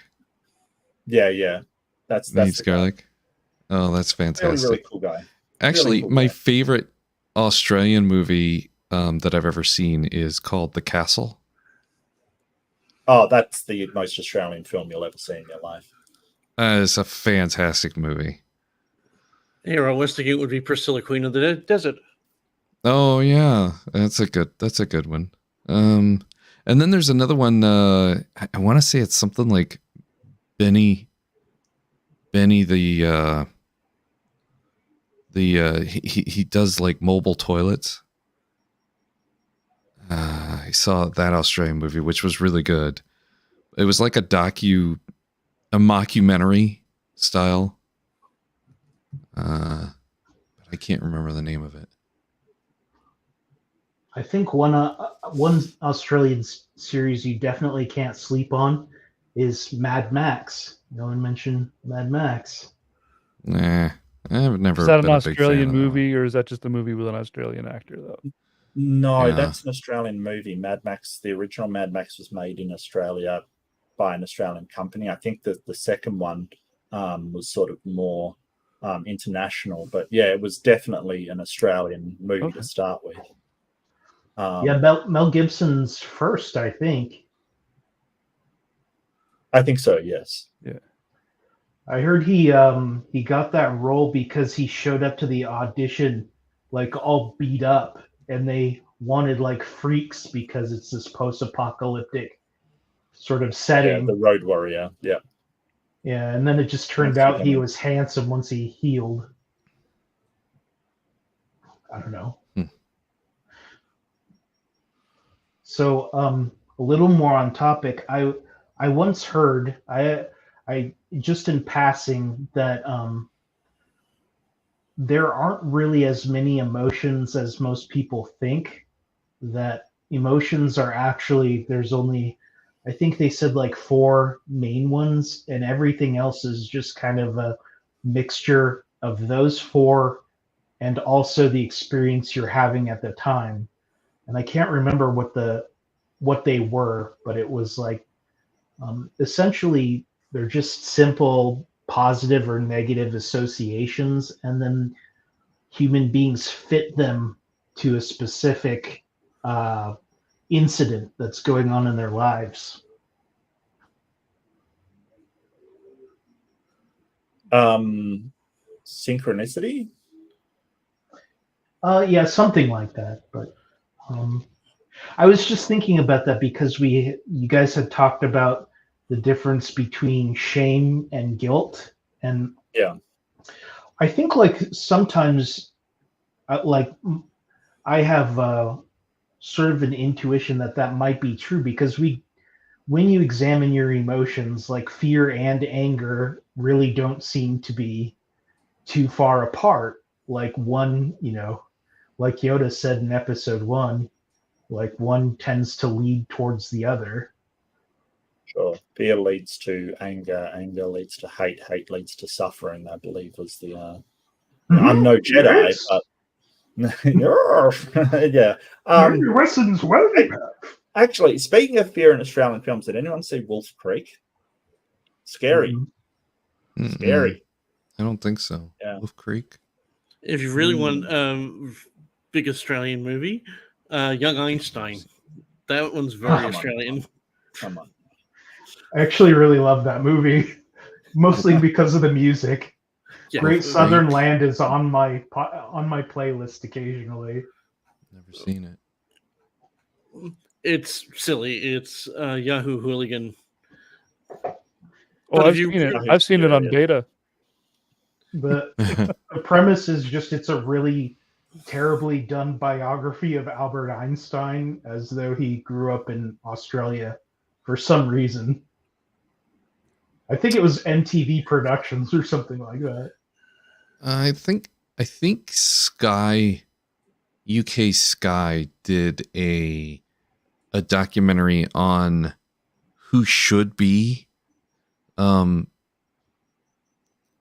can't remember why, but there's a break in the royalty where because of somebody who stepped down, and I'm not sure if it was Queen Elizabeth's grandfather, maybe. Somebody stepped down, and somebody else should actually be the legitimate king. And they did a documentary and that person is living in Australia. Does anyone in the Commonwealth still want any of this royalty stuff to happen? It's been down. I mean, it's been downgraded to the point of not really being a problem or an issue. Like, yeah, does it really so matter? basically, the way it works is that the Queen has all of the power as long as she promises not to do anything with it. Pretty much. That's essentially how it works. Like, only once has the Governor General exercised the Queen's power, and he lasted 2 seconds. Like, he was absolutely ousted straight afterwards. It kind of is this weird situation where she's only a figurehead, but the weird part is in the Constitution she has all the power, which is so weird because nobody would ever say that she has any power whatsoever. So there's a saying over here that convention is stronger than law, and it kind of, yes, convention is stronger than law. Yeah, I gather it's I know it's just like a figurehead thing, but I also know so many people who live in the Commonwealth who just want to be done with the royals altogether. And I think it's also a But problem. why? I guess they just don't like the symbolism of it. Yeah. Like that you're essentially elevating these people from this specific gene line to this level of high status that, depending on how you feel about them, they may or may not deserve. Mhm. Like, I don't know, is anybody super psyched that Charles is the king now? No. Doesn't matter to me. It was Queen Elizabeth's uncle that had the sort of line to succession and abdicated as well. Like, that's why she, as a woman, like, because the monarchy, and this is sort of drawing into what you were saying, Reid, it's incredibly misogynistic for a start. Like, women only inherit if there's no male lineage. It's kind of this weird backwards thing where the best person for the job might not get in there because they're not the firstborn son, kind of thing. It's a bit weird the way that they've got it set up, after feudalism. But also, the privilege that they get. I mean, we don't really pay anything to the royal family, but the English do. They pay to the royal family to hold them up, kind of thing, and give them this stuff. So I'm fine with the Governor General being there. We pay his salary, but it's not like we're holding up an entire royal family, and he has to work and do all of the dignitary stuff and stuff like that. And you have to have somebody to be a figurehead for international relations, and that's as good a person as any, I guess. They're not selected by the Queen, they're appointed by the Prime Minister. So it's basically like having a Minister of Foreign Affairs that does all of the non-important stuff, like hosting functions for an ambassador or something. It's just, he's basically a party. Yeah, that's actually done by the Prime Minister. The Governor General is more to do with the Commander-in-Chief than it's a dividing of roles. Oh, bullshit. No, nobody's looking to the Governor General to any military stuff whatsoever. He doesn't control. But constitutionally speaking, that's where his position is. Yes, but I'm not talking about the Constitution. I'm talking about what he actually does. And he does not do anything to do with the military at all. It just doesn't happen. He doesn't sit in on strategy. He doesn't do any of it. He's a figurehead. All he does is hold functions. That's it. Apparently, he's now got his signatures on the commissions, but I can't guarantee that. Okay, Yes. Well, mine's just signed with the Queen. There seems to be some discussion in the chat about who's more like the other, UK, Australia, and Canada. Yeah. Oh, that's a hard question. Let's put it this way. They're so similar, the three of them, that they'll be the first 3 countries on Earth to drop their borders with each other.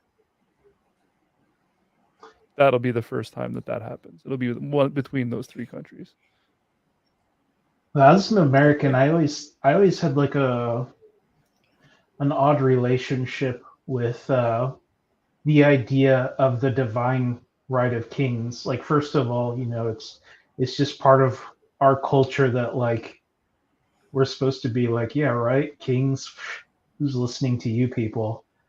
But I do kind of like that. One thing that's good about America is, like, we are built on a contract that has been amended like several times under different terms, and we just it's so non-fancy. I just love that we have a piece of paper and like we're not supposed to hold it sacred. Like there's no hint of like this person was appointed by God to rule over all the subjects, or even like weirder in Japan where it's like this is the direct descendant of Amaterasu, the sun goddess. And I don't know, the divine right, it always just kind of rubbed me the wrong way.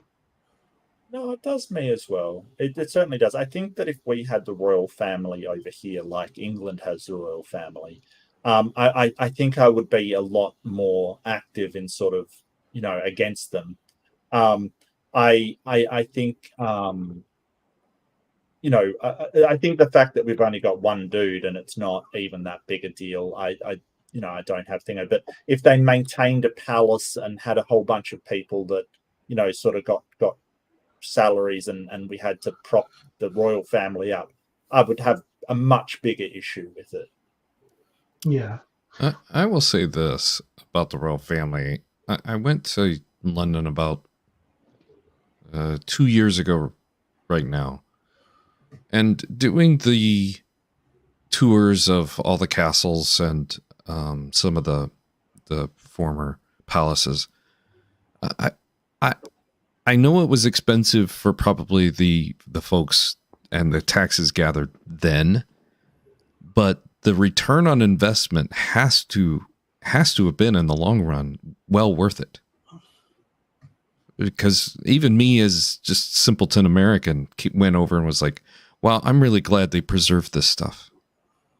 Yeah, I think that's the biggest argument, is that for whatever taxes are spent on the royal family, they generate so much more from the tourism and from the charity works they do and all that kind of stuff. But I guess like a counter argument would be that you don't really need the family to do that. You could just give tours of the palace and all that stuff.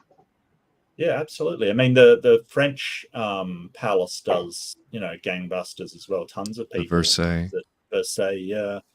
So it does it without it. Now, whether there's a royal family there, they make a boatload of money due to their ownership of land. Like, this is the thing you've got to remember. They're an incredibly wealthy family that has an income from all of their private holdings of land. Like the Queen is England's biggest landholder, so the rents that she gets from people using the land is massive. So, should the government be propping them up in that case, because they get a ridiculous amount of money from the government? Should the government be paying for coronations and things like that, like they always do? I'm not so sure that should be the case. I think that if they want to play special people, they can have their own damn functions, in my opinion. Yeah. I don't know why the government should be paying, especially because they've got austerity measures over there. Like, we have to cut back on things because we're not in good. Yet they still paid for Prince Charles's coronation to King Charles.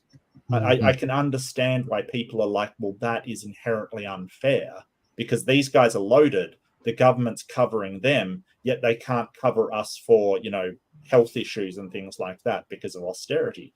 That's a problem. Given where some of American tax dollars go, I don't know if I could properly even complain about that. Because they do at the NHS. Yeah. Corporate bailouts and stuff, like they're constantly telling us we don't have enough money for universal health care. And then they're like, oh, a bank's about to fail. Here, have all of our money.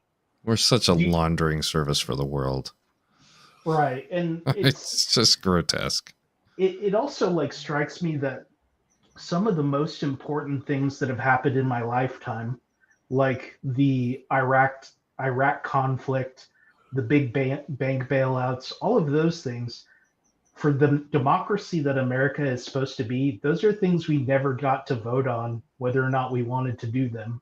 No one said, hey guys, do you want to bail out the big banks? And we were like, yes, 90% of Americans would really like to vote. Didn't your Congress vote on whether or not to do it? It was the Democratic Congress under Bush that basically passed what prevented the entirety of the system collapsing. Right. Right. And the people in the Congress were put there by the citizens of the United States. Yeah. Yeah. So It's you a did Representative technically, in a republic way, for you, yeah. But yeah, it's, you got do your vote. do you consider democracy by proxy to be actual democracy? And I'm not so sure that I would.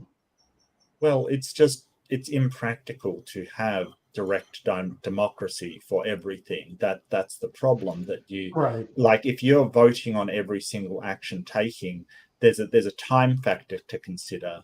Like if you have a financial crisis, you kind of need that solved fast. So Yeah. I'm not saying that any system is better, but what I'm saying is that for them to go away and sort of request everybody's input on it is too slow. You can't Mhm. do that. Right. It's one of the Um, things, because I used to think that like believe in sort of a constitutional anarchy would be ideal, like a syndico anarchy kind of thing, where people would be part of a syndicate that would represent your beliefs on everything, and there'd be no central government. But I realized growing up, like that can't make decisions fast enough. If you're Right. voting on everything, you are basically you can't react to anything. But in America, I do feel like we give up so much of our democracy in what's considered to be an emergency situation, sort of like the Patriot Act and all those kinds of things. It just seems like something really important comes along and people would like to vote on it, but they aren't really ever given a chance. a healthy number of American citizens believe that the 2020 elections were stolen, and you want to Mhm. have more votes on topics just to what? Fuel more people complaining that it wasn't fair because we lost. Well, I think that's a bit of I don't think that's accurate there, Justin. I think that Okay. I get that 20% of people think that the vote was stolen, but I think there should be a way that because the one that I would bring up is the Iraq War for Australia, because I was out there in the protests and some ridiculous amount of people were opposed to joining that war, but Australia always does what America does, so we joined it. Even though there was protests everywhere, there ought to be, in my mind, some way for the citizens to force a referendum or even a plebiscite or some kind of obligation for the government to have to defer to the will of the people on specific issues, rather than just say, well, we were voted in, we get to do that. I do agree with Reid that there should be some way to run interference with the decision that they're making. Well, and if you take the financial crisis as an example, that was kind of a manufactured emergency because, like, they had known for quite a while that because of how the economy was being run, that this disaster was kind of inevitable, with all the subprime mortgage bundling they were doing. And they kind of just let it get to a head, and then it's like, oh, we have no choice. We have to bail everyone out. Sure. Well, I'm no expert. I want to jump in just quickly and say thank Mhm. you to Eric Wander, a member for 1 month. What up, folks? Hope you're having a nice day. Yeah, it's a great day, actually. Thank you, Eric. I really appreciate Fabulous day. It's the best day I've had today. it. And I think it was Robin who gifted my membership, so I should thank her publicly for that too. Even if she didn't, it's a safe bet. Rob, Yeah, she buys them in bulk. She just throws them around randomly at people. Well, yeah, she also buys one at a time and hits exactly who she's aiming at. She's Robin the sniper. It's incredible. and I'm kind of strapped for cash, so that although I probably will if No problem. It's people are in different situations. It's fine, Reid. It's all good, mate. It's all good. It's if you can all afford it, it's all in fantastic. If not, showing all our good. support, but it isn't always necessary. So Right. just watch, hit a like button, and come on stage more often and hang out. Yeah, plus Yeah. you're a contributor. There you go. Yeah. For what it's worth, yes. And I think finance also scares me a little. Like the whole sort of we've got a different system, but it scares me the way that the Federal Reserve is a private institution. It's just it makes no sense to me. We have the Commonwealth, which is government run, but you guys don't. It's incredibly weird system. Yeah. Yeah, I actually wanted to study economics when I was in college, but my university didn't offer the major, so I just took every elective I could. Dodged a bullet. Yeah, quite possibly. I studied business administration instead. Yeah, that's cool. I just wanted to major in being employable, so. Mm-hmm. Are any of you guys here right now that type of person that has to have like a certain amount of money just always saved Yes. all times? Like you could not Yeah. function. Yes. Yeah, I think that's wise. I think that you should have some kind of backup in case something does happen that you need. And what kind of personal policy do you have in place for that? I'm not asking for a number. I'm just saying that, like, do you have a like, for me, it's 3 months. If I can live 3 months Yeah, 3 unemployed, months. I'm good. That's what my mom always told me. Yeah, 3 months is a good measure. Previous to COVID, I had a year's worth of wages saved up that kind of dwindled. I have probably half of that now, but it's still like, especially with my issues, it becomes a serious like anxiety thing. I won't, for example, even if a new video game looks really good, I still won't purchase it unless it's on sale on Steam. Like, I've been looking at Helldivers 2 for like months now, and I'm like, I kind of want to, but I could just wait. I kind of recommend 6 months to a year, to be honest with you. That's where I feel secure at. But it may be a little bit overkill, but I'm not the best with finance, so I use a financial advisor because I suck at it. So knowing where your strengths and weaknesses are and finding people who have strengths where you have weakness is probably a good idea. I would never give somebody financial advice because I do not know anything about finance. I'd talk to somebody that does. The only advice I give is invest in your retirement sooner rather than later. Start when you're young. Always good advice. Yeah. Everyone always told me that when I was younger. I started investing. I didn't think much of it, and then about 20 years later, you're like, oh my, that's why they were telling me to do this. So even if it's a tiny amount, just even if it's a tiny amount, yeah. I mean, there's an extra reason to save in America. It's because medical bankruptcy is, I think, the biggest segment of bankruptcy we have. It's been on average over the last 20 years, I think at 56% of all bankruptcies are still medical bankruptcies. I don't know if since COVID it's still that way. I can't even imagine life that way. I couldn't even. I don't know how you guys do it. Honestly. Yeah. Well, it's a little bit better since Obamacare got passed. I mean, it's easier to get decent insurance, but if you have a job, you're still going to end up paying somebody something, and like the service that you get based on what insurance you purchase can vary pretty widely. Because some doctors accept this insurance, some only accept that. So it's just kind of a big issue either way you go with that one. And it was one of the biggest arguments that people had was you'll no longer be able to choose your doctor if any type of socialized healthcare is passed. But depending on what kind of insurance you have, that was kind of already the case. Yeah, but with insurance comes premiums and deductibles. Yep. And if you lose your job or something, then there goes your insurance. Well, and that's also why I ended up with such a big savings, because I can pay less for insurance if I maintain enough money in my bank to potentially have to pay a high deductible. If that makes sense. Yeah. I think medical bills is a huge trigger for people in the US. They do. Like I've talked to people who are literally tossing up between going to the doctor or calling an ambulance or just seeing if they survive whatever they're going through.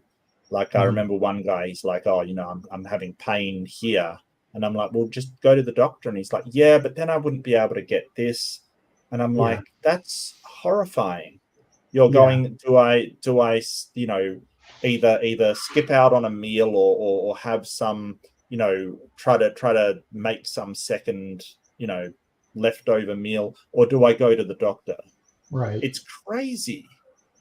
Well, I need that second or third mortgage to go see the doctor today.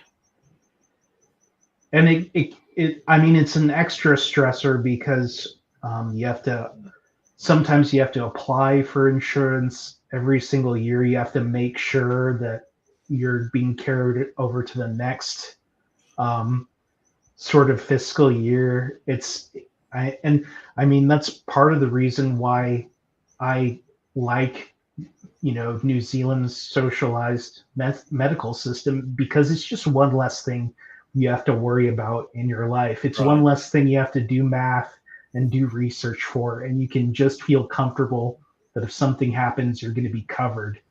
And to me, that seems like it's worth quite a bit of tax dollars if we were to adopt that sort of system. That's, I think, my fear now. I don't think I could live in a country that just didn't have it all covered for me. I couldn't even. All I have to worry about is every 5 years, at the exact same time that I go to renew my license, go renew my health card. It's free. Take a picture. There's that. I was at one time considering becoming a teacher, and then I see all of the school shootings, and I'm like, am I really charismatic enough that some student is going to be angry at me one day? And that's a good point you bring up as well. I don't know how parents cope with sending their kids away, and you see the products like bulletproof backpacks and things like that.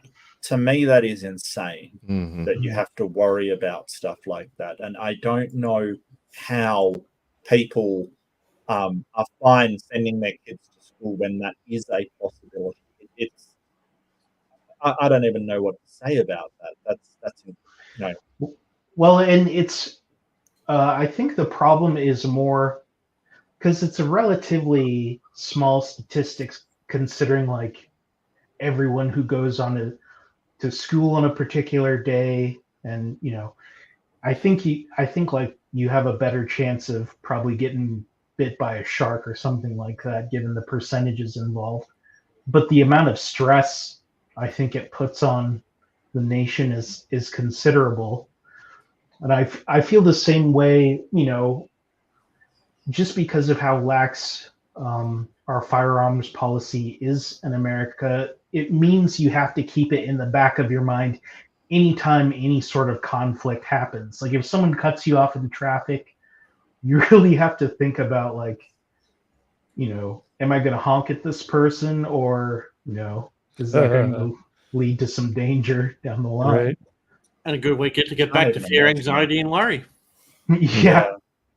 And I think that sort of lacking that worry, like people are like, you don't have to, why don't they found amazing that no Australians actually have guns and stuff, and it's like, what do you do if someone breaks into your house? And I'm like, dude, they're only after your TV or something. Just don't worry about it. Like, some people have a value of their car that it's worth killing for.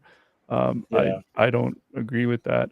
And I would even argue that if you did manage to kill somebody in defense of your car, you're probably going to suffer some kind of personal trauma from that as well. Yeah, you I can think defend your property like that, but a lot of times you'll still go to jail. You'll have to fight a legal battle as a result of killing somebody over them trying to steal your car. Yeah, I couldn't imagine still being a normal person after killing somebody knowingly, regardless of the position. It's going to do something to you. it is an interesting sort of situation that the NRA is in, because with a gun you have essentially a disease, and then what you sell the cure as being is the exact same thing as the disease, because they always say the only way to stop a bad guy with a gun is a good guy with a gun. So they're able to sell both the disease and what they're putting forth as the cure. I always thought that was an amazing racket. Yeah, I had a discussion about guns and gun control in Canada, which was interesting as an American was there to, like, I guess we'll say pseudo moderate. And our American moderator kind of like stopped us both and went, wait a minute, you guys are both for gun control. How is this a gun debate? And it was because Yeah. the one guy was just angry about the path of regulation. Some guns were being categorized in a section that they didn't deserve to be categorized in. And it was a bureaucracy glitch that he just didn't like. Mhm. And But I he don't know. wasn't opposed to gun Oh. control. Yeah, I was He there for wasn't. that one. Yeah, it was Yeah. really, really interesting because the American moderator is like, wait a minute, Well, this is weird. I'm probably one of the few people here who actually have guns, and we need a license that we need to renew every 3 years, and we need to actually have a psychiatric checkup once every 18 months to hold the license. And we also need a place to store it and a place to use it, as in a range to have access to. Yeah, so a lot of that is very similar to Canada's gun control. So me and this gentleman were having a discussion, and his only grief wasn't about any of that. He was cool with all of that and agreed with it all. He was just like, but I want to own this gun, but I can't because it's categorized this kind of weapon, and I'm so mad about that. Same thing with me. I was agree with the fact we can't have semi-automatic weapons, because if maintained correctly, it should actually work. Yeah. But I disagree with the American system. Basically, you're a citizen, 18? you have a gun. Yeah. My whole the reason I brought it up in the first place, however, was because there was something that I came upon or fell on, I guess, during that moment that I very much like and hung on to, is the idea of a gun for self-defense.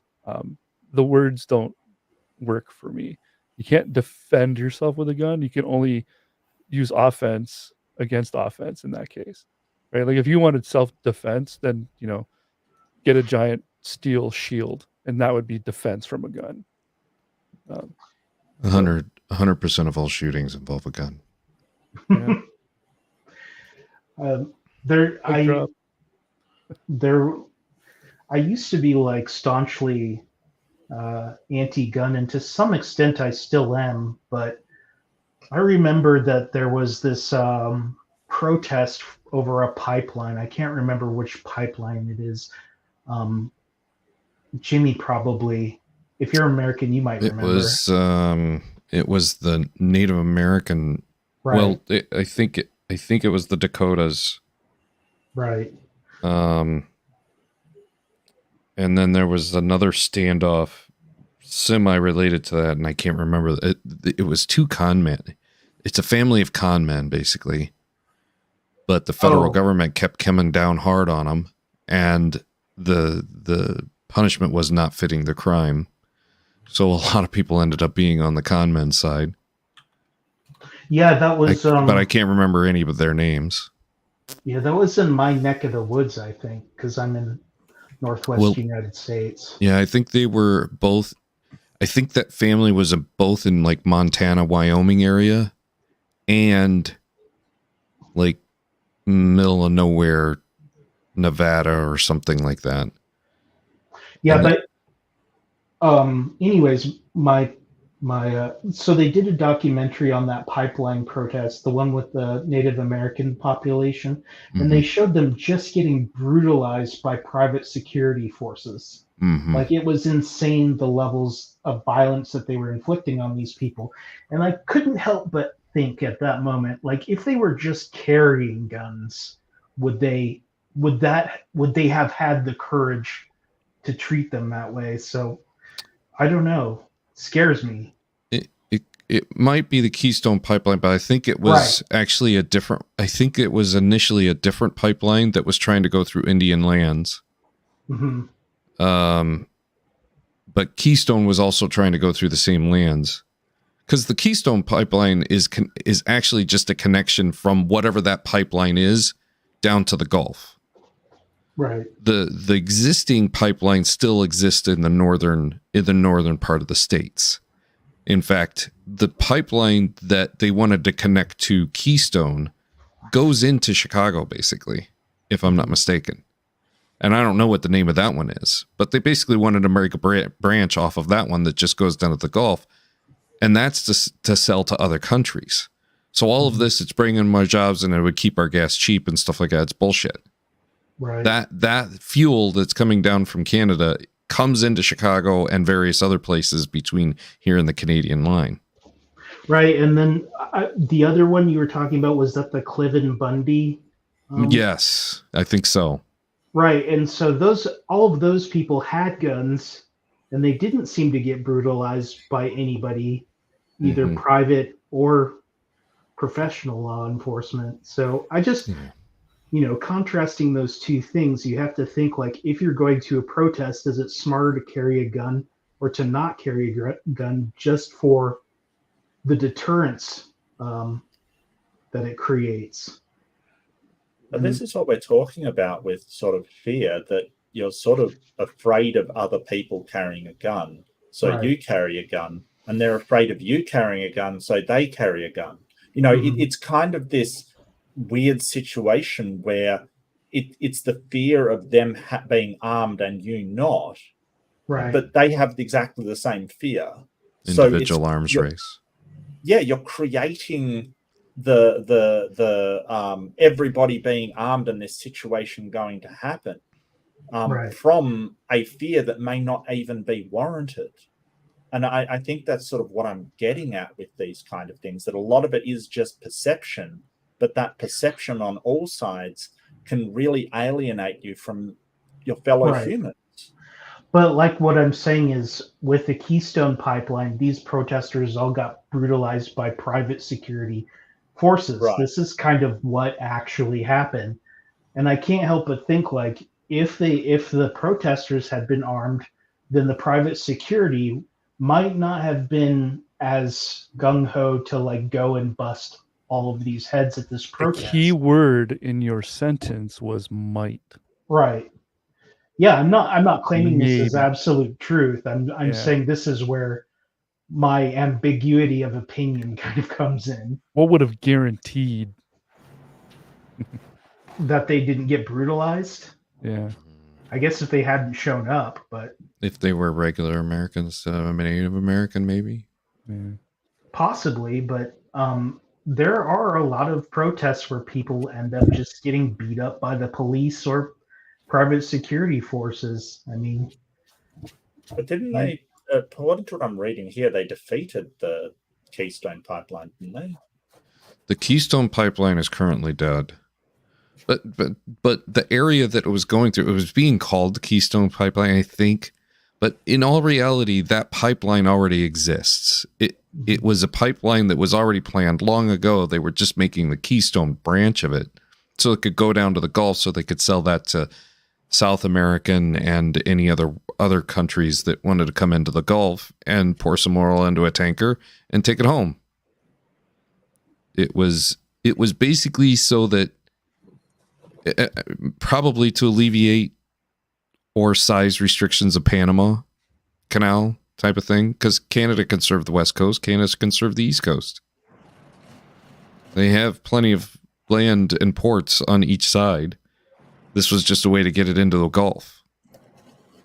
It really wasn't a cost cutter. Everything you were being told is, in my opinion, was just salesmanship. Yeah, we're going to have jobs or something like that. We'll have cheaper gas, which wasn't true. Wherever that tar sands fuel was coming into the country, it comes into a refinery somewhere not far from Chicago. I can't remember where, but probably in the Gary area, because there's a BP refinery not far from here in Indiana, for instance. But yeah, and it has a name. I just don't even know. Nobody cares. But they had to go through some Indian lands to get it, and Keystone was just the kind of, I think, the attached word, but the pipeline has a different name. Here, let's look at a map. Oh, by the way, I looked up 66.5% of the bankruptcies are directly related to medical expenses as of April of 2022. In America. 14%. That's not right. 14% of Americans with medical debt plan to declare bankruptcies. Right. I actually Every met year. someone who was working that into their strategy. They said they didn't want Obamacare to be passed because, as it stands now, they don't have to pay anything for insurance, and if something should happen, they can just claim bankruptcy, and they still won't have had to have paid anything. That's not great. Like, claiming bankruptcy is not the, for some Right. people, it isn't the easy thing you're doing, especially if you're sort of a contractor or something like that. It's a horrible situation. You shouldn't be bankrupted by your health. That shouldn't happen. Yeah, and you don't get infinite bankruptcies either. So Yeah, well, Yeah. obviously he was the one I was debating with, but yeah, I guess like some people could see it Healthcare- as a strategy. healthcare is a right, man. It shouldn't destroy you.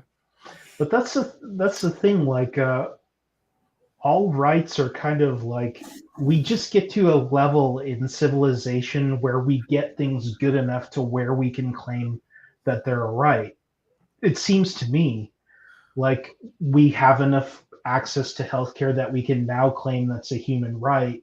Whereas perhaps if we didn't, if it was scarcer, we Robin couldn't says claim- you guys aren't even able to claim bankruptcy on medical debt. So You file bankruptcy and you can write off medical debt as a part of the bankruptcy, but there's no such thing as a medical bankruptcy. It's just kind of an affectionate term for, I had to file bankruptcy because I got cancer.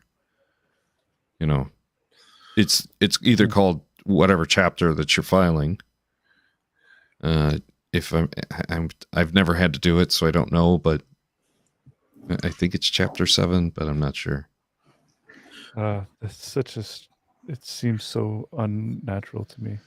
But And, my oh, sorry, go ahead. And then if you can't make it, basically if you have these bills mounting and there's no, end in sight, then you have the protection. You file for the protection. You usually get granted the protection, and then they kind of sit in limbo, and then it gets all washed out, and then you have it on your record for 7 or 10 years, and your credit's a wreck, and And they charge interest on that too, on top of all of that.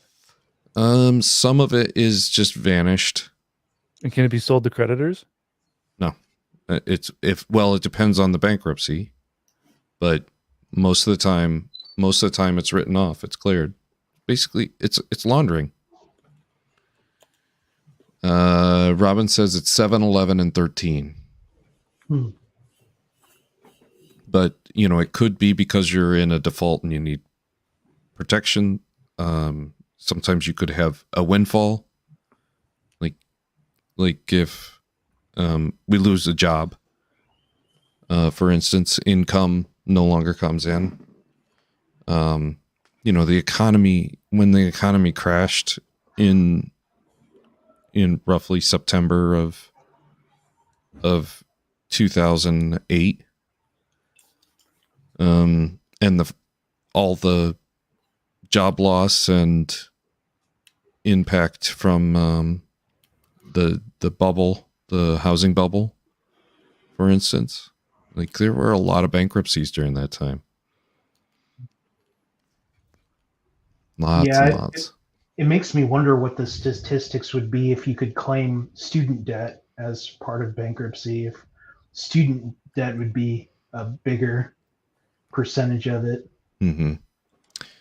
I know, and I don't know if this is still true, but I know once upon a time the hospitals had a way of arranging any kind of payment structure so that you could pay without doing bankruptcy. And you basically got to treat it a little bit like a mortgage that didn't have interest. And then as you said, Justin, a creditor would come in and they would buy everything pennies on the dollar to give the instant flex of cash to the hospital at the time. And then sometimes they just wrote that debt off as a loss, for instance, if they needed to show a loss for something, or they basically approach you and they since they bought it for 5 cents on the dollar, if they got basically 5% or more of the people paying them as promised, then they were at a wash. If they got more than that, they were at a gain. I've never heard that. That sounds like subprime healthcare. That's terrifying. Yeah, that is terrifying. What I'm pointing something out here that they predict that AI will have a doctor online and we will get our medicine mailed. I think that's fascinating because it's pretty much already there. When I had the certain vid last year, I made a phone call to a doctor, described my symptoms, and they didn't, but they had someone deliver our medication and tests to our door, never left our house, never handed over a dollar bill. I can imagine someone posting online like a list of phrases you could have to like get medical marijuana or medical ketamine, which is what I actually need. In Canada, you can just get that delivered by calling Uber. Yeah, in my neck of the woods, it's legalized too. But now we're working on medical ketamine, which is one of the things that's supposed to help with PTSD.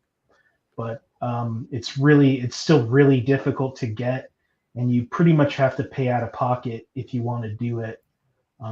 They're working on esketamine aerosols. Like sometimes that's covered by insurance, but yeah, it's one of the things they're working on. And I kind of ex-music in the chat sort of said this is depressing, and then I get where you're coming from, and it kind of is, and I get where you're coming from, but there is ways you can sort of influence that, and definitely getting out to vote and voting for the person that's going to protect Medicare for all and things like that is probably a good idea. Which contrary to what Trump says, he will axe Medicare for all as soon as humanly possible. He voted against it. He voted to repeal it. He tried to repeal it already. The best thing you can do is get out there and stop it. But I might start winding up. I want to throw some links in the chat to some people. But while I'm winding up, I want to give a big thank you to Marty, Beamsy, Justin, Reid, and Jimmy Tux, who have been my wonderful guests for this little room rumble, which I felt like I wanted to do, mostly because I was kind of afraid to do it. And I think being afraid, and I think that Nelson Mandela is right, that bravery isn't an absence of fear. It's being afraid and doing what you need to anyway. I think that is the case. Sorry, I just mucked up your link there, Justin. Give me one more try at it, mate. That's all right. Next channel I make, I'm just going to call it @mucked up. That'll be easier. Okay, cool. Yeah, that's good. That's good. There's Jimmy, and I'm going to link just one more time Marty's book, because it is really hard to be self-published. Seriously, incredibly hard. But all those links will be in the description down below. Yeah, absolutely, Adam. I'm kind of facing my fears, and which I've done a lot of this year, because I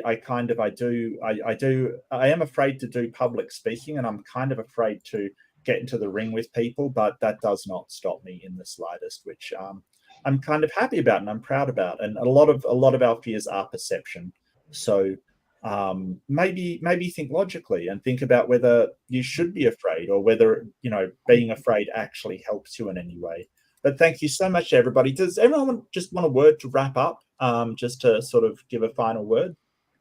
Yeah, I'd like to. As the chat is talking about all moving in with me, the Robins, the Earls, you're all welcome to come. My cousin manages a hotel. I'll sit you all up. If Trump wins, we'll do the Abandoned America Company here in Niagara Falls, Ontario. It'll be fantastic. Mm. And then the other thing that I'll throw in there is a thank you to Mark for hosting the platform and opening it up to us to come on here and just take over the Mark Reid show, because that's always a treat. Sure. I mean, I don't want to do it. Yeah, I'd like to thank everyone too. It's not, I don't really get a chance to socialize very often, so this was a lot of fun. Pleasure. It was a pleasure to have you on, Reid. It was really a pleasure, mate. Yeah, you're more than welcome anytime. I really like talking to you. Me too. Thanks. I had a lot of fun. Tux, do you want to say a word? I got one more live stream in the series that I've been working on that every all morality is subjective, and I don't know when that's going to come out, but sometime hopefully between now and next Tuesday. And I was talked into last night. Justin mentioned that I should become a Fiverr, so I've been looking into that. I talked to the Mrs. Tux today about doing such a thing. And at first she thought, what the blazes is he talking about? And then I showed her the clip, and she was like, oh, well, I guess I'm not going to be the only one hustling around here, she said. Yeah.